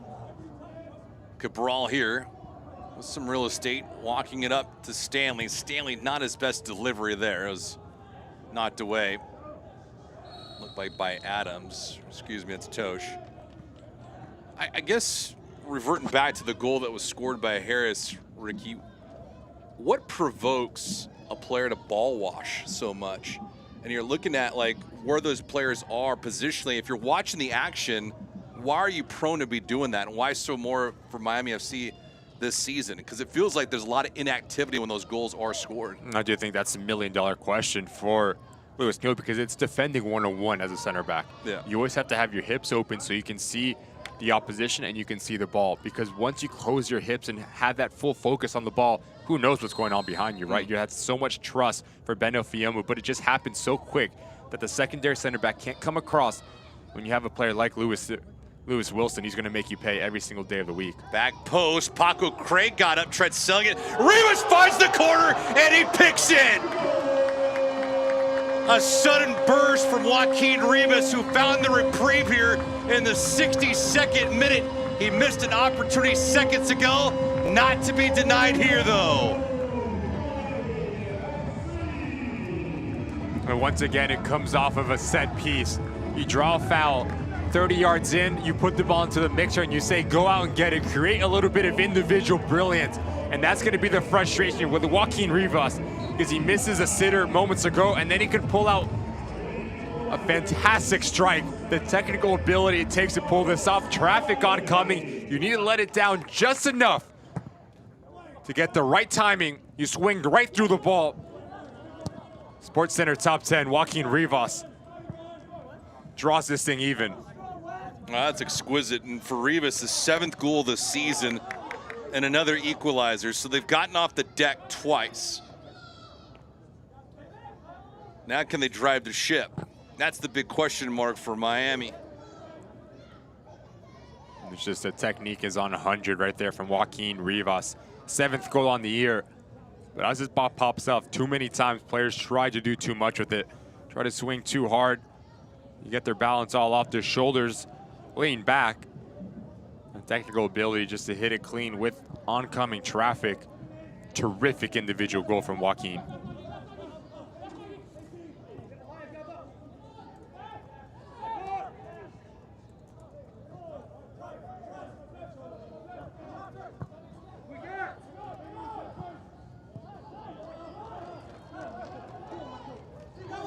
brawl. Good agility here on a pursuit. Murphy flanked outside along with Rivas. Nice chip though to Rivas. Joaquin pulls the trigger. Adams got in front of it. He's asking for a handball there though.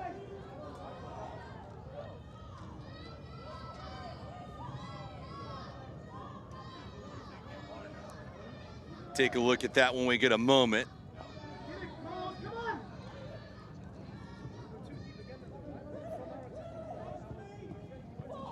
Nearly played through to Winder. Here's Harris. Harris and Paco Craig converging in that far corner.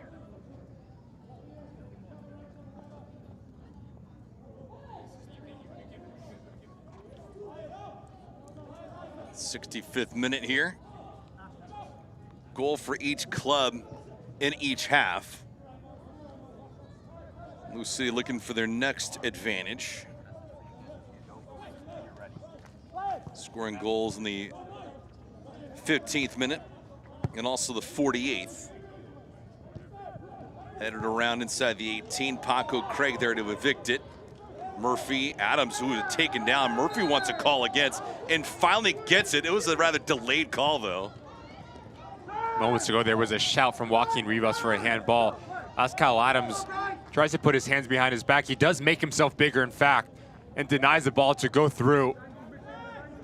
Having said that, I think it would have been very harsh to point to the spot because the proximity, how close the shot was, natural body position of the arm.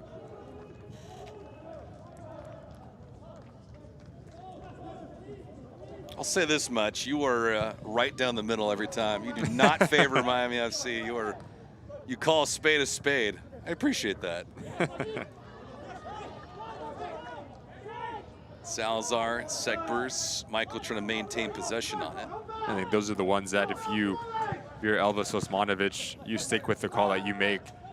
Because yes, we don't have the luxury for VAR here in USL Championship, but it's not clear and obvious, right? You can't overturn it.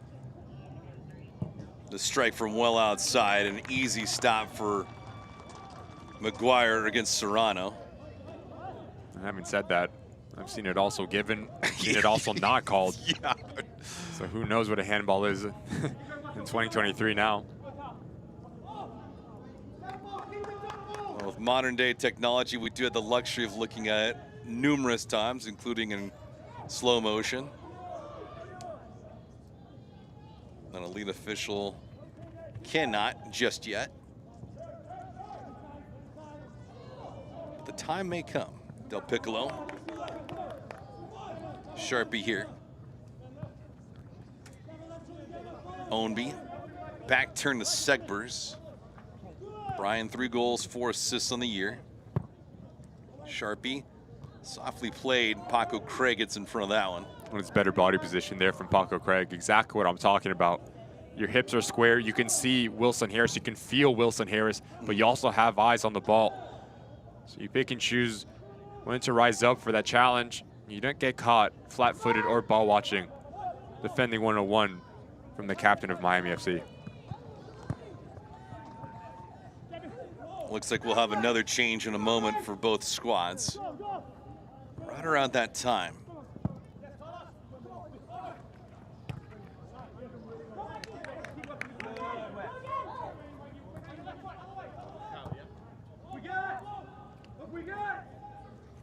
Lou City potent between this time.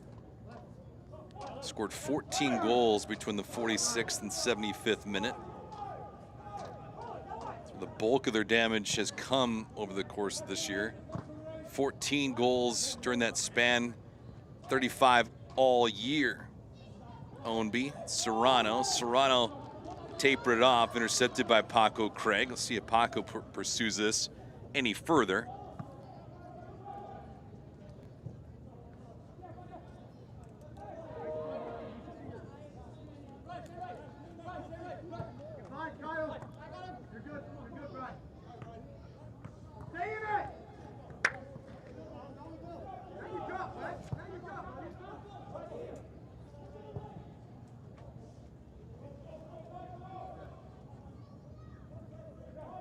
Get in, Willie! Move it quick, move it. Keep moving it.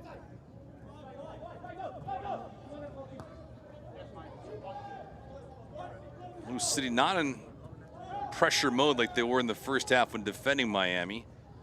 Segbers trying to weave through some traffic. Segbers with an opportunity off the crossbar!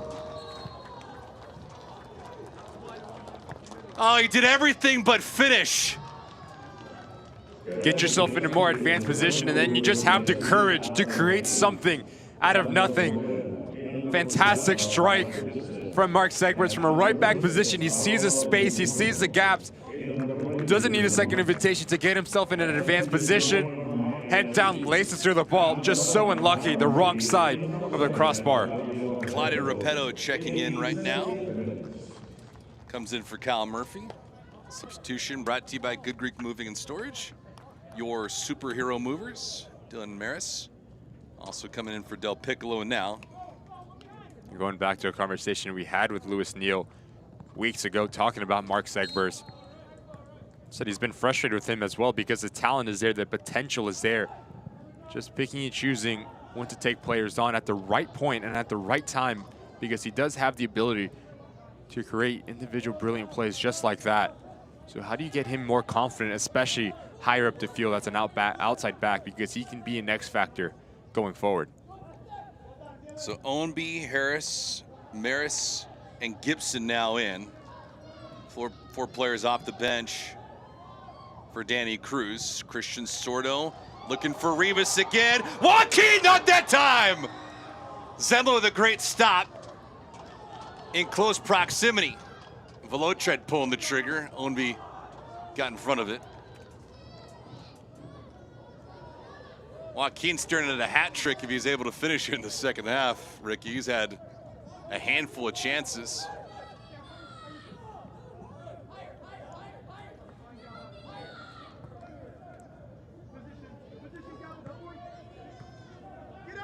I don't know if that was more of a positional save from Zembla or just reactionary. But either way, match stays at deuces. See what I did there for a tennis guy? I have to do it. Impressed. Yeah. Ricky Lopez has been a big tennis fan. Although you weren't happy with the conclusion of the US Open, rumor has it. No, I wasn't. On the ladies' side, though, you're okay with Joker, right? On the men's side? I like Joker. Yeah? All right. Harris weaving through, and ooh. That was almost a fortunate spot as Maris was lurking. That's exactly what I'm talking about with Lou City. Just the depth that Danny Cruz has at his disposal. Dylan Maris, a success that he had. Then El Paso comes over, and what a luxury to have him come off the bench, as well as Tyler Gibson. He's going to play a bit deeper, much like the like for Carlos Mogul. So Dylan Maris is going to have the freedom to join the attack as he sees fit. And I do think the movement off of one another needs to be very good at having the right amount of balance for Lou City here. Hurdling a little bit, Harris. Maris trying to get around Cabral, and Gabriel stuck out the foot.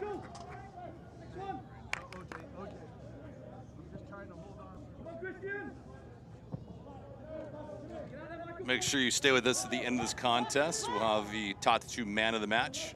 Got a variety of players we can look at here tonight for Miami FC and Lou City. Ownby, the cross, great play by Cabral. He just stopped the goal. Serrano looking for Ownby, bumped off his position, and they are pointing towards the spot.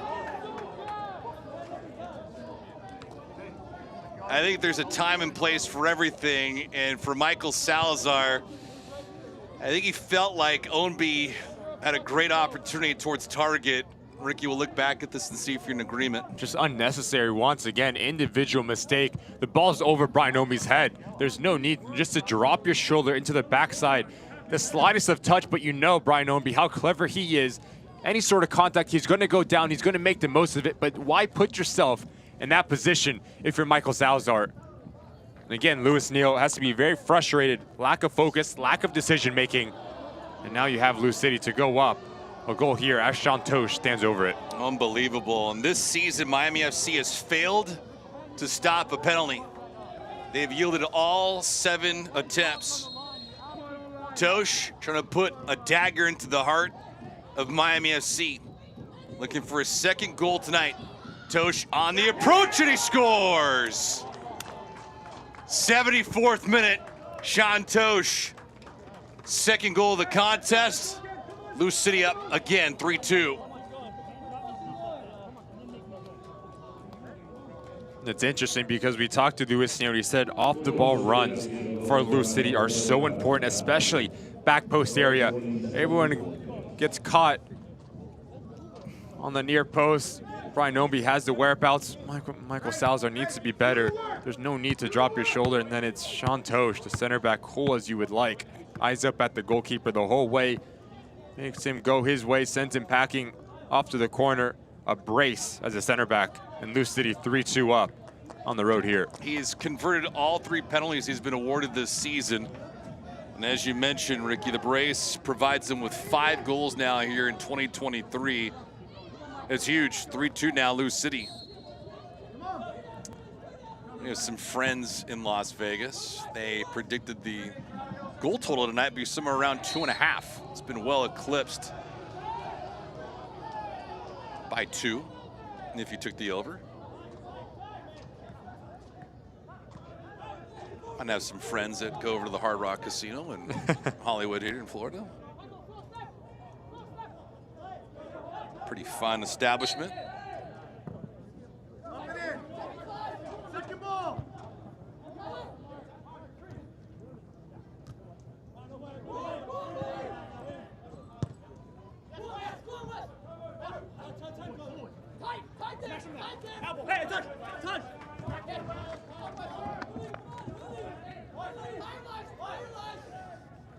So 8 goals have been scored this season against Miami FC via the penalty.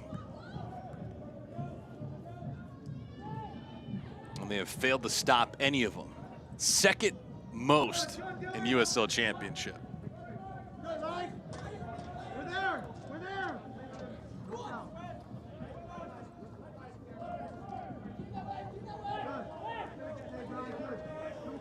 And now if you're Louis Neal, what else can you pull out of your hat? 77th minute. Razzie, get your jersey on as well. You're down and you're almost out. Mathematically speaking, if Miami FC loses tonight, they're not out of it. But you just feel like you were asking for quite a miracle to not only run the table, you'd have to capture 12 points, and then you'd need 2 teams to pretty much fall flat on their face. I do think that's the point that Louis Neal is uncertain about, because you don't want to leave your fate in other people's hands, right? You want to control your own destiny, and I do think if you're Miami FC, I have to find a way just to grind out a result here. Dig down, show a bit of fight and a character, because the talent is definitely there. It's just executing, especially in that final third. Great ball. Low. Repetto spins to Salazar. Good positioning. Cabral's turn, and he's got it! They have been knocked down on numerous occasions tonight, and they have responded in time, not once, not twice, but 3 times. 78th minute, Gabriel Cabral, new life. It's this ball from Florian Velo that takes out 2 players for Lou City, and then it's all about the extra pass here from Michael Salazar as he draws in Ray Serrano. Gabriel Cabral, top of the 18-yard box. Great first touch out of his body. Yes, it takes a bit of a deflection, but will not care for Gabriel Cabral. Fantastic team goal from Miami FC. Once again, 3-3 here, 78th minute. You see him hurry up, though, because that goal being scored, even if it was in the 78th minute, they need to pick up the tempo. Almost like you're playing down a goal still, because you need 3, and that's exactly what I imagine Louis Neal echoed to his team, not only now, but probably prior to kickoff tonight. And I mentioned it earlier, you want Michael Salazar not in your defensive box, but in your attacking box. Yeah. Just so decisive, just so good, draws so much attention, and then it's having the whereabouts and the ability to have that extra pass, to understand Gabriel Cabral is in a pocket of space from 12 yards out. talk to anyone in a Miami FC organization, how clinical and how technical he is. It's a target, terrific goal. Maris trying to put a dent into Miami FC. Rivas. So for Cabral, it's his second goal of the season. Michael Salazar gets his first assist of the year. It occurs in the 78th minute. And the 3 goals, they're going to be yellow card administered to Sharpie here. I don't know, Ricky, you take your pick. All 3 goals tonight for Miami FC have been exceptional. Joaquin Rivas flips the cake for me, the technical ability. But this is what Michael Salazar brings you. We talked about having a number 9, feeling the pressure, spinning away from it. Any sort of contact was going to go down, and now you have Wes Sharpie on the yellow card with 10 plus remaining. I'm a little surprised, I'm not going to lie, because the Christian Sordo goal was fantastic, and you actually called it. You actually predicted at least what would need to happen for them to score, and they did exactly that. Sordo, ooh, almost got that through.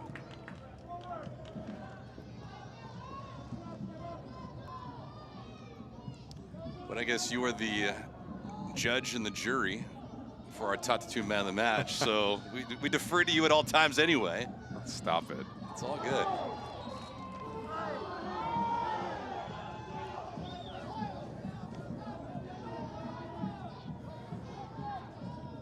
Okay.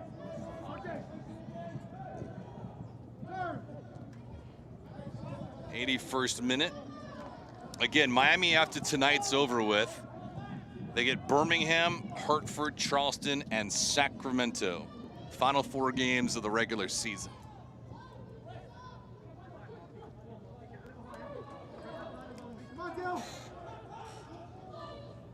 That game against Birmingham is on Sunday, September the 24th.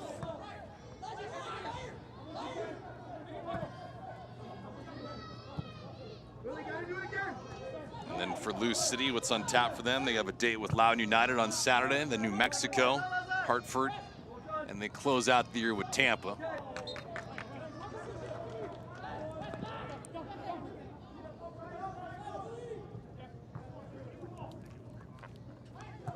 So 3 goals tonight.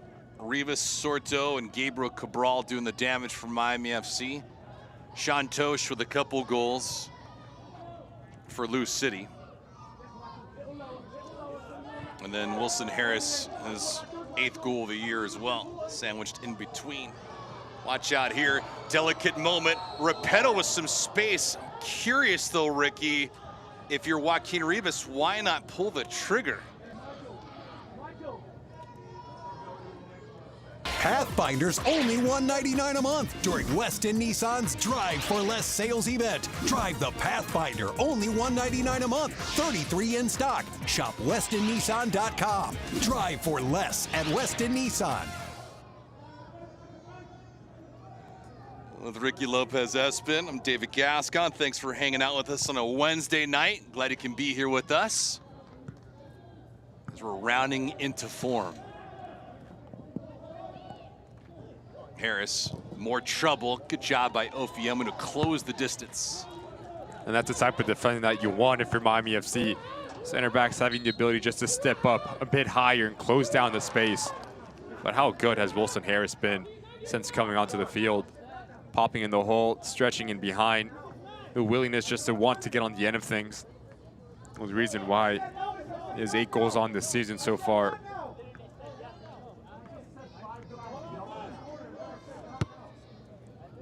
Looks like we'll have a change.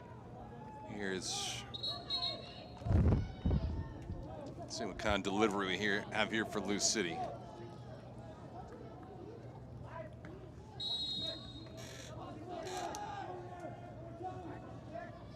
Six players inside the box for Lou City, but good job by Claudio Repetto. Serrano and Rivas, and you look at Joaquin right now, and he's a little disgusted.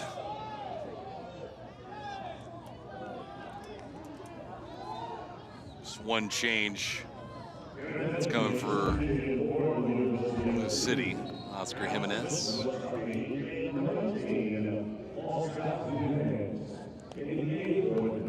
I got a brief moment. We got a teammate with a birthday tonight, Miguel Manella.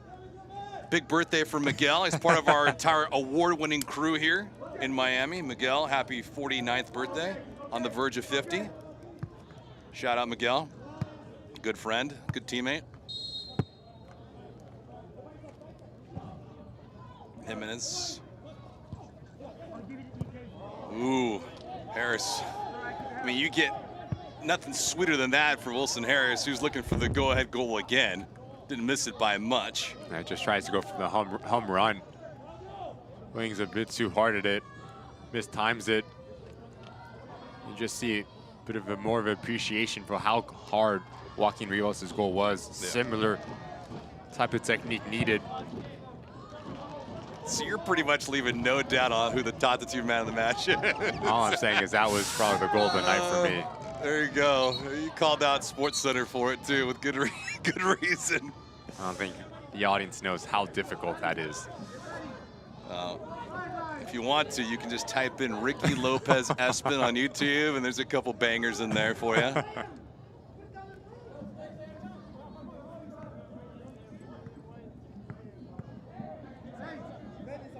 Which is funny you say that too, because I imagine if a player thinks about doing that, it's a lot harder than just going out there and doing it, just reacting and doing it. Just so instinctual. Yeah. That's what goal scoring is all about.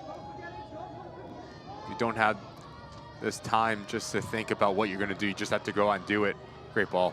Good positioning from Rivas, trying to get over. How about a little retaliation? That is in fact the call, and Tosh is shot to his toes.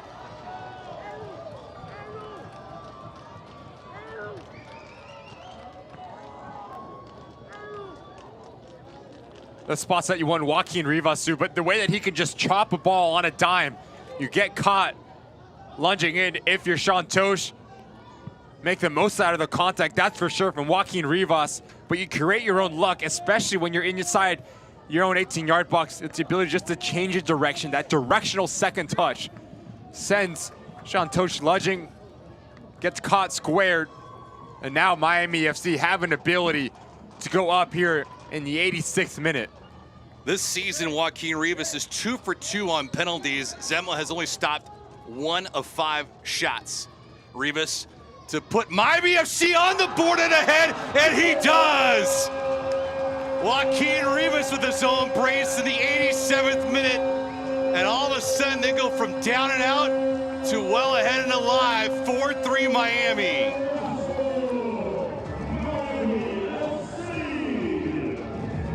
It's the second touch from Joaquin that's just so good to chop it back. And Sean Tosh, how experienced he is, he understands you need to continue to move your feet. You get caught squared, if you lunge in, you're gonna get caught in trouble. Joaquin Rivas, probably not the best pen that he's ever hit in his career.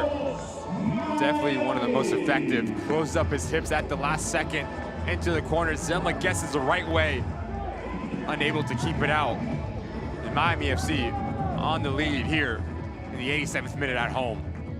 I temper that because Ryan Telfer scored last week on Saturday in the 88th minute, and then Miami conceded a Robbie Mertz goal in the 90th minute. So buyer beware. However, you gotta appreciate the resolve from Miami FC tonight. They have been down not once, not twice, but 3 times, and they've responded every single time and have finally gotten over the top. 88th minute. And now we'll see how Lou City plays this thing out. Now they're searching for something, looking for a reward. That chance, a golden opportunity. Unbelievable for Lou City. Jimenez would love to have that thing back, and we just said it seconds ago, watch out. We just need to be better defensively for Miami FC. You can't give so much time and space on the back post. Mark Segber's way too pinched in. The only threat is from a wide area. And much like Paco Craig, you get caught ball watching, but fortunate enough, Oscar Jimenez just takes his eye off of it. Not clean contact whatsoever. As it hits off the deck, goes up and over the bar. You can have a sigh of relief if you're Louis Neal, Miami FC. I guess that poses the question, you think if that's on grass, that's a softer and easier goal for him to score? It's a hard answer to have. I mean, you just see, he just takes out, he just swings a bit too early. Yeah. And once again, not to go back to it, Joaquin Rivas' first goal. Yeah. The technical ability, the timing, and timing is everything. Mm-hmm. I think, dude, if you're Louis Neal, it's an opportunity for these players just to show you what they've learned against Pittsburgh as well. Yeah. How do you protect late into a game? Must have 3 points. Harris, ooh, the dummy by Harris almost got to Ownby. So, no, every decision is going to be that much more important, especially in your own defensive 18-yard box. So box defending is going to be critical here for Miami FC. This has been an intoxicating night, right? 7 goals. I would not have expected this. Back post again for Jimenez, just a little bit too long. And this came out of nowhere. It was interesting because that man talked to us as well, and he said, look, it takes us having to concede for us to wake up and to get ourselves into the match. You do it 3 times, and now you're up a goal. And I do think on the other side, if you're Danny Cruz, a lot to be said on the defensive side. You have to be a bit frustrated with the goals that you conceded because it's very preventable. And much like Miami FC, defending 101 has been lacking for both sides.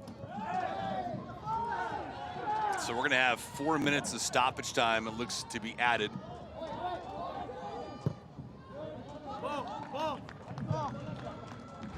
It's shocking, though, to see how this has played out, especially for Lou City. Because when you look at the body of work for Lou City this season, and the only other time that they've conceded more than 3 goals in a match, you have to go all the way back to April the 1st when they got trashed by Sacramento, losing 5-0. If this is not indicative, though, of Miami this season, I don't know what is.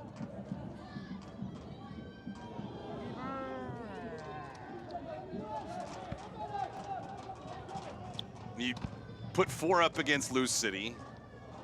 You beat San Antonio on the road down a player, 1-0.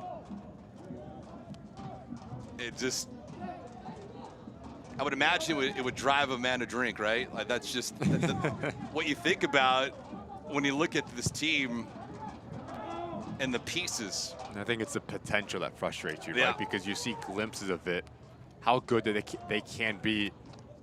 And I don't think it's a secret because you look at the roster, the talent from top to bottom in Miami FC uniform.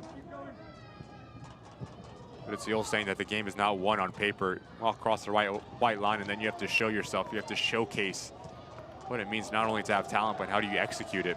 Yeah. And have that bit of consistency.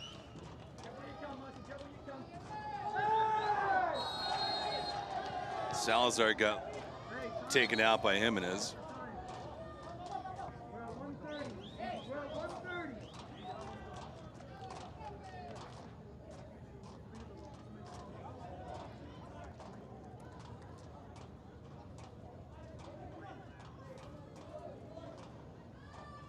Yeah, just under cups here.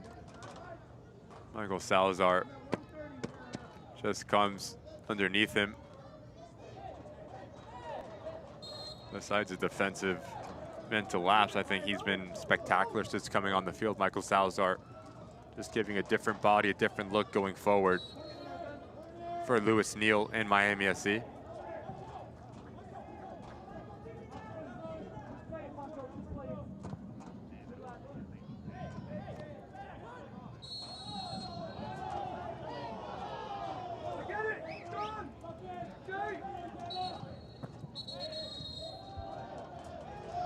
Yellow card here. Perhaps for a little bit of a delay, but Repetto working it.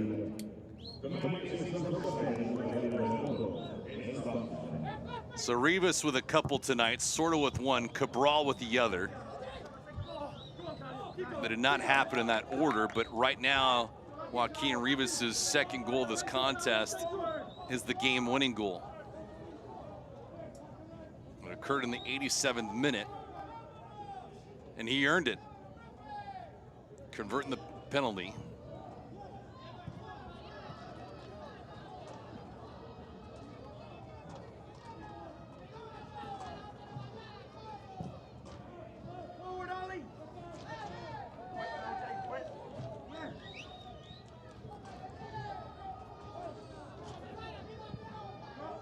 Zemla made a couple big stops in this half. Salazar just had that thing shank off his foot.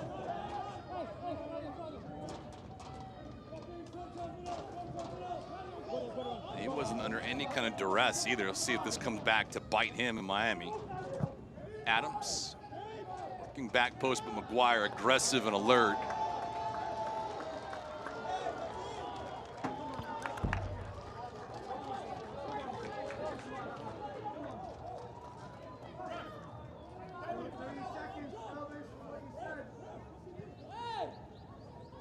See if we can get you some real-time standings at the end of this contest, because pretty interesting to see how this thing's carved out, top to bottom. Blue City, they lose tonight, not able to clinch yet, and this thing's over. So a great deal of credit to that man right there, Louis Neal. He pushed all the right buttons, and tonight they provided plenty of fruit from the tree. Joaquin Rivas, I don't know if he's the man of the match for many people. Yeah, he is for everybody. Gotta say, he's probably the top two man of the match, decided on by everybody here, because he played brilliantly along with everybody else from Miami FC. But he scores twice, including the game-winning goal in the 87th minute. Ricky, you can do the honors. I think you talked about the pressure that was on him, on that shoulders from that kick from the mark, but it all starts here. As this ball pops off, the technical ability, the focus to execute it with traffic oncoming, laces through it. You just see, this would probably give you the best look of the night. Not even a courtesy dive from Zemla, just ripples that back post, just spectacular. And then on the back end of it, he creates the pen. Not many times you see the player that draws a foul, steps up to find the back of the net. Doesn't hit it as cleanly as you would like, to be honest. It gets across that white line. That's all that matters. Off to the corner to celebrate. And Joaquin Rivas gets on a brace when they need max points. Well-deserved man of the match. It's so good what you mentioned, that first goal. Just, he just cranked that thing with his left foot and made no mistake about it. So Joaquin Rivas and Miami FC, they didn't get one, they got 3 tonight. Huge win to keep their playoff hopes alive, and Louis Neal fights to another day. Final score here tonight, Miami upsets Lou City, winning it 4-3. We'll be back.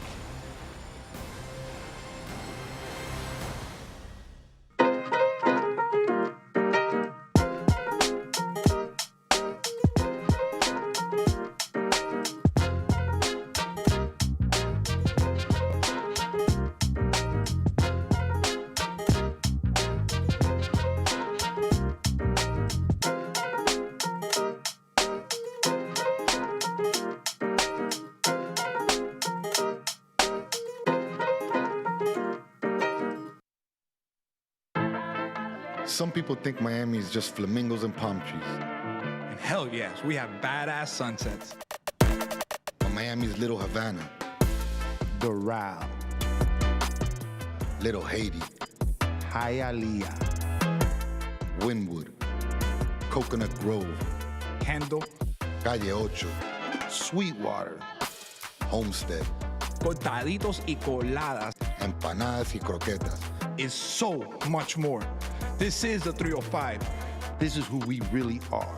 This is what we are all about. I am Latino. I'm a disruptor. I am LGBTQ. I am a villain. I am a mother. I am Haitian. I am an athlete. I am an activist. I am a king. I am an American dream. I am the future. I am Miami FC. Well, Miami FC snaps a 15-game winless streak when conceding the opening goal of the contest. Thanks to that man right there, Joaquin Rivas. 2 goals here tonight, including the game-winning goal. 4-3 the final score with Ricky Lopez-Espin. I am David Gascon. Put a bow on this thing with some highlights, Ricky. It just starts really early for Lou City. Sean Tosh, center of your screen, just pops off. I do think it's Ryan Telfer who loses individual marker, but so many times we see this from Sean Tosh. Gets across his opposition, slashing header, no chance for Jake McGuire, but then it all comes about set pieces, especially for Miami FC. Aiden Stanley, you whip a good ball in and good things happen. The first to react, the first to be a fox in the box, and it's Christian Sordo. Terrific strike as he's falling, but the technical ability to keep your shoulders, to not let it rise above that crossbar, And then Danny Cruz, he needs to feel like a genius. You bring in your leading goal scorer, Wilson Harris. You tell him go out and make a difference, especially in around that 18-yard box. But changing the space, creating that little bit of separation, catching Paco Craig on the wrong side, flat-footed. You see the frustration from the center back as the ball hits the back of the net, but that's a really good finish from a really good striker to get his 8th on the year. And at this point in time, you thought Lou City was going to run away with it. 2-1, goal of the game. No question about it. Goal of the week, question mark. But Joaquin Rivas take a bow. As his ball's falling down, you swing upwards to get enough dip. You hit it pure, you hit it clean. You just see everyone in a white jersey in disbelief. 2-2, game on. And now it's all about decision-making. On the back end, Miami FC has lacked mental focus. No need, Michael Salazar. No need to bump Brian Ownby. On the back end, Sean Tosh tucked in, locked in, gets his brace on the day. So for Tosh, she thought that'd be the game-winning goal, but a reprieve for Miami FC as they came right back in the 78th minute. Some good passing here, but unselfish play from Michael Salazar. It's just that extra pass. It starts with one below breaking a line. Michael Salazar drawing in Bryce Serrano, and then there's a hole on the top of 18-yard box. You just need to hit it clean. You need to hit it pure for Gabriel Cabral. Joaquin Rivas, he draws a foul. It's that second touch right here. And if you're Sean Tosh, you need to move your feet, especially when you're in your own defensive 18-yard box. Doesn't hit it as cleanly as he would like. He'll be the first to tell you, but it finds it back in the net, and that's all that matters. And he gets his brace on the day. Miami FC 4-3 winners, 3 points to keep themselves into the playoff hunt. Deep sigh of relief as we look over the Eastern Conference standings, top to bottom. Miami FC, a pulse. And again, you just see 4 points out of that last 8th playoff spot that's held by FC Tulsa. But this week for Miami FC on Sunday, you're going to Birmingham Legion, and that game is something that Lewis Neal circled, saying it's a make or break game. We needed to get 3 points against Lou City, job done there. And now it's Birmingham Legion. If you can get 3 points on the road, you welcome in Hartford Athletic, who's sitting at the bottom of this Eastern Conference table, and that's, I don't want to say guaranteed 9 points, but you should be looking at a 9-point week for Miami FC, and then it's a big one to end out the year. You're going to Sacramento Republic. So it's going to be very interesting for Miami FC how this back end of the season all wraps up. And if you are curious about it, Charleston and FC Tulsa play on Saturday. That kickoff time is at 7:30 Eastern from Patriots Point. Been a good one here tonight. Glad you could join us as well. Miami FC with the upset tonight as they beat Lou City 4-3. Joaquin Rivas with 2 goals on the night, including the difference maker in the 87th minute. So long from FIU Stadium. Hope you enjoy this one. For Ricky Lopez-Espin, I'm David Gascon. Enjoy the rest of your week.